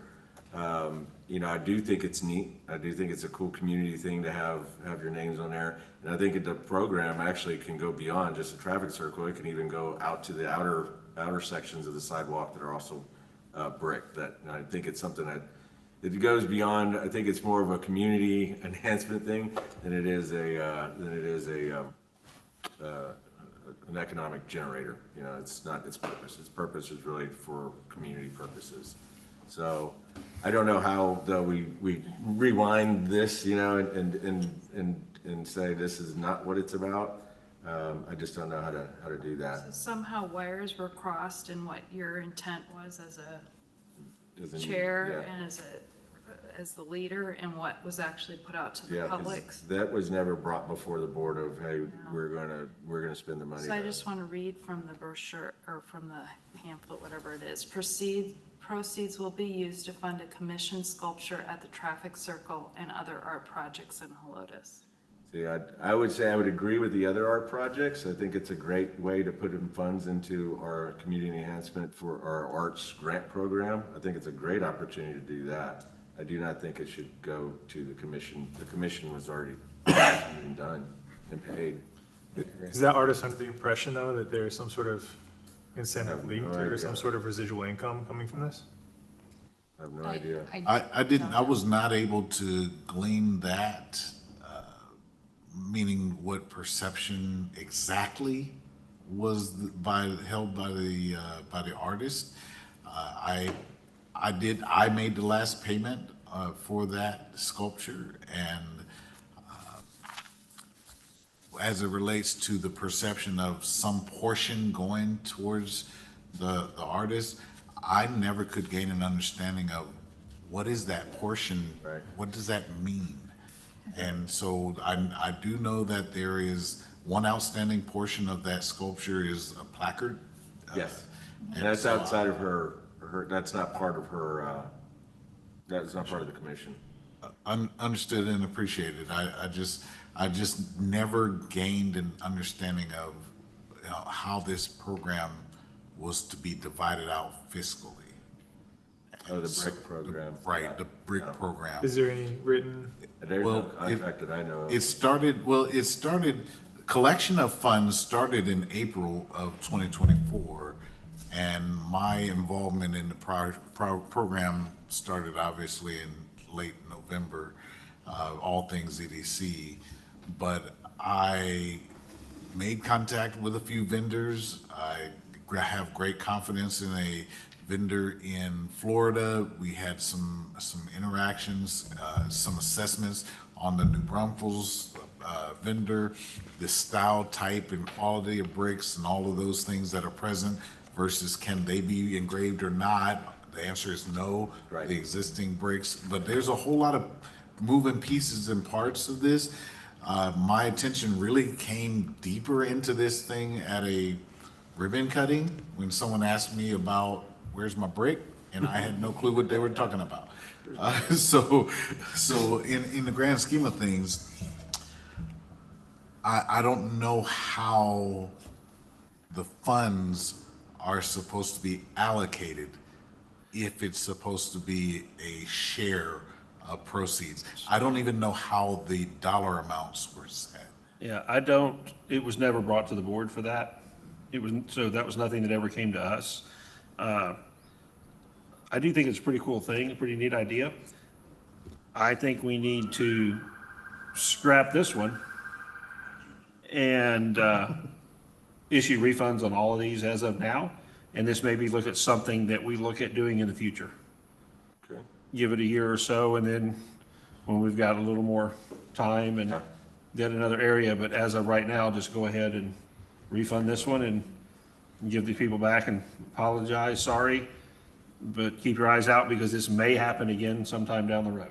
So I keep sounding repetitive. I recognize this, but this goes back to the strategic plan and why it's so important we have that, because this is, to Scott's point, takes up a lot of his time. I mean, the detailed work involved for him, and then even if we have somebody coming alongside him, an assistant, that's a lot of work for this individual. So I don't know if there's anybody on the board who feels real passionate about this, any of the directors, that this is something that, we can have a volunteer-run program working with city staff to move this forward.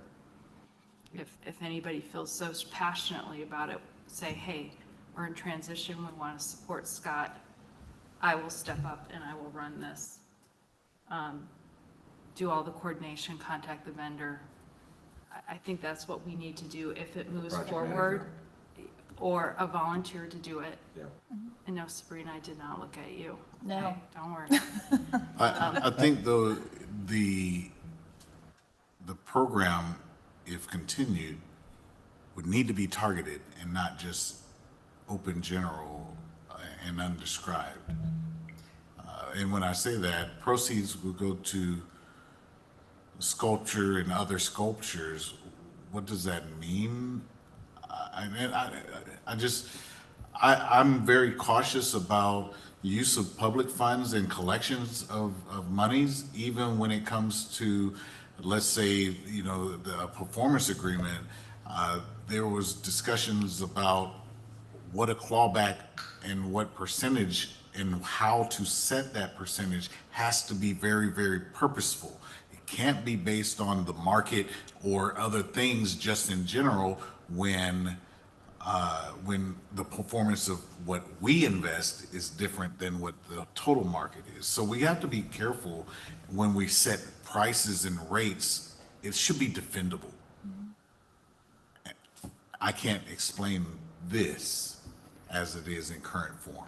If I can just add, I would like to say, we collected funds before really knowing the true cost. So I don't know how much it's going to cost to get the bricks, have them shipped, have them installed.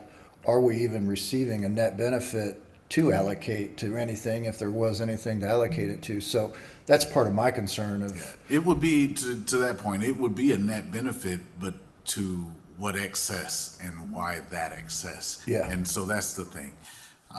Again, money started being collected in April of 2024. I don't know the start date of the sculpture. I know that it was paid off later late in 2024, like maybe December or January of 2025. I can't remember. I could pull it up, but I think that part is irrelevant to when it was paid off. But 2024, April until December, when the last payment came in for a brick, when the sculpture wasn't complete until late.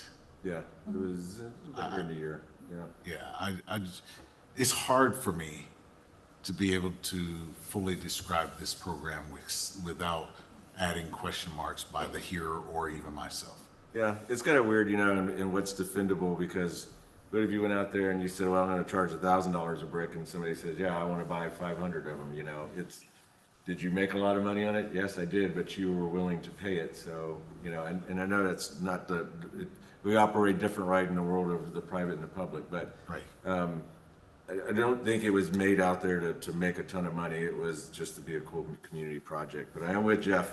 Hey, The way that it's been rolled out it's totally rolled out wrong, and we probably just need to reset. So I'll make a motion that we issue a refund for all the bricks that were purchased, have the order form removed from the website, and put an end to this for now. I'll second that. So can we make, we have action, right, on the program? Sounds like I heard a right. motion in a second. All right, all those in favor say aye. Aye. Those opposed say nay. Motion passes.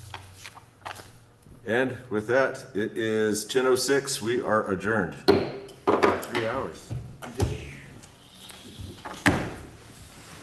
My eyes hurt.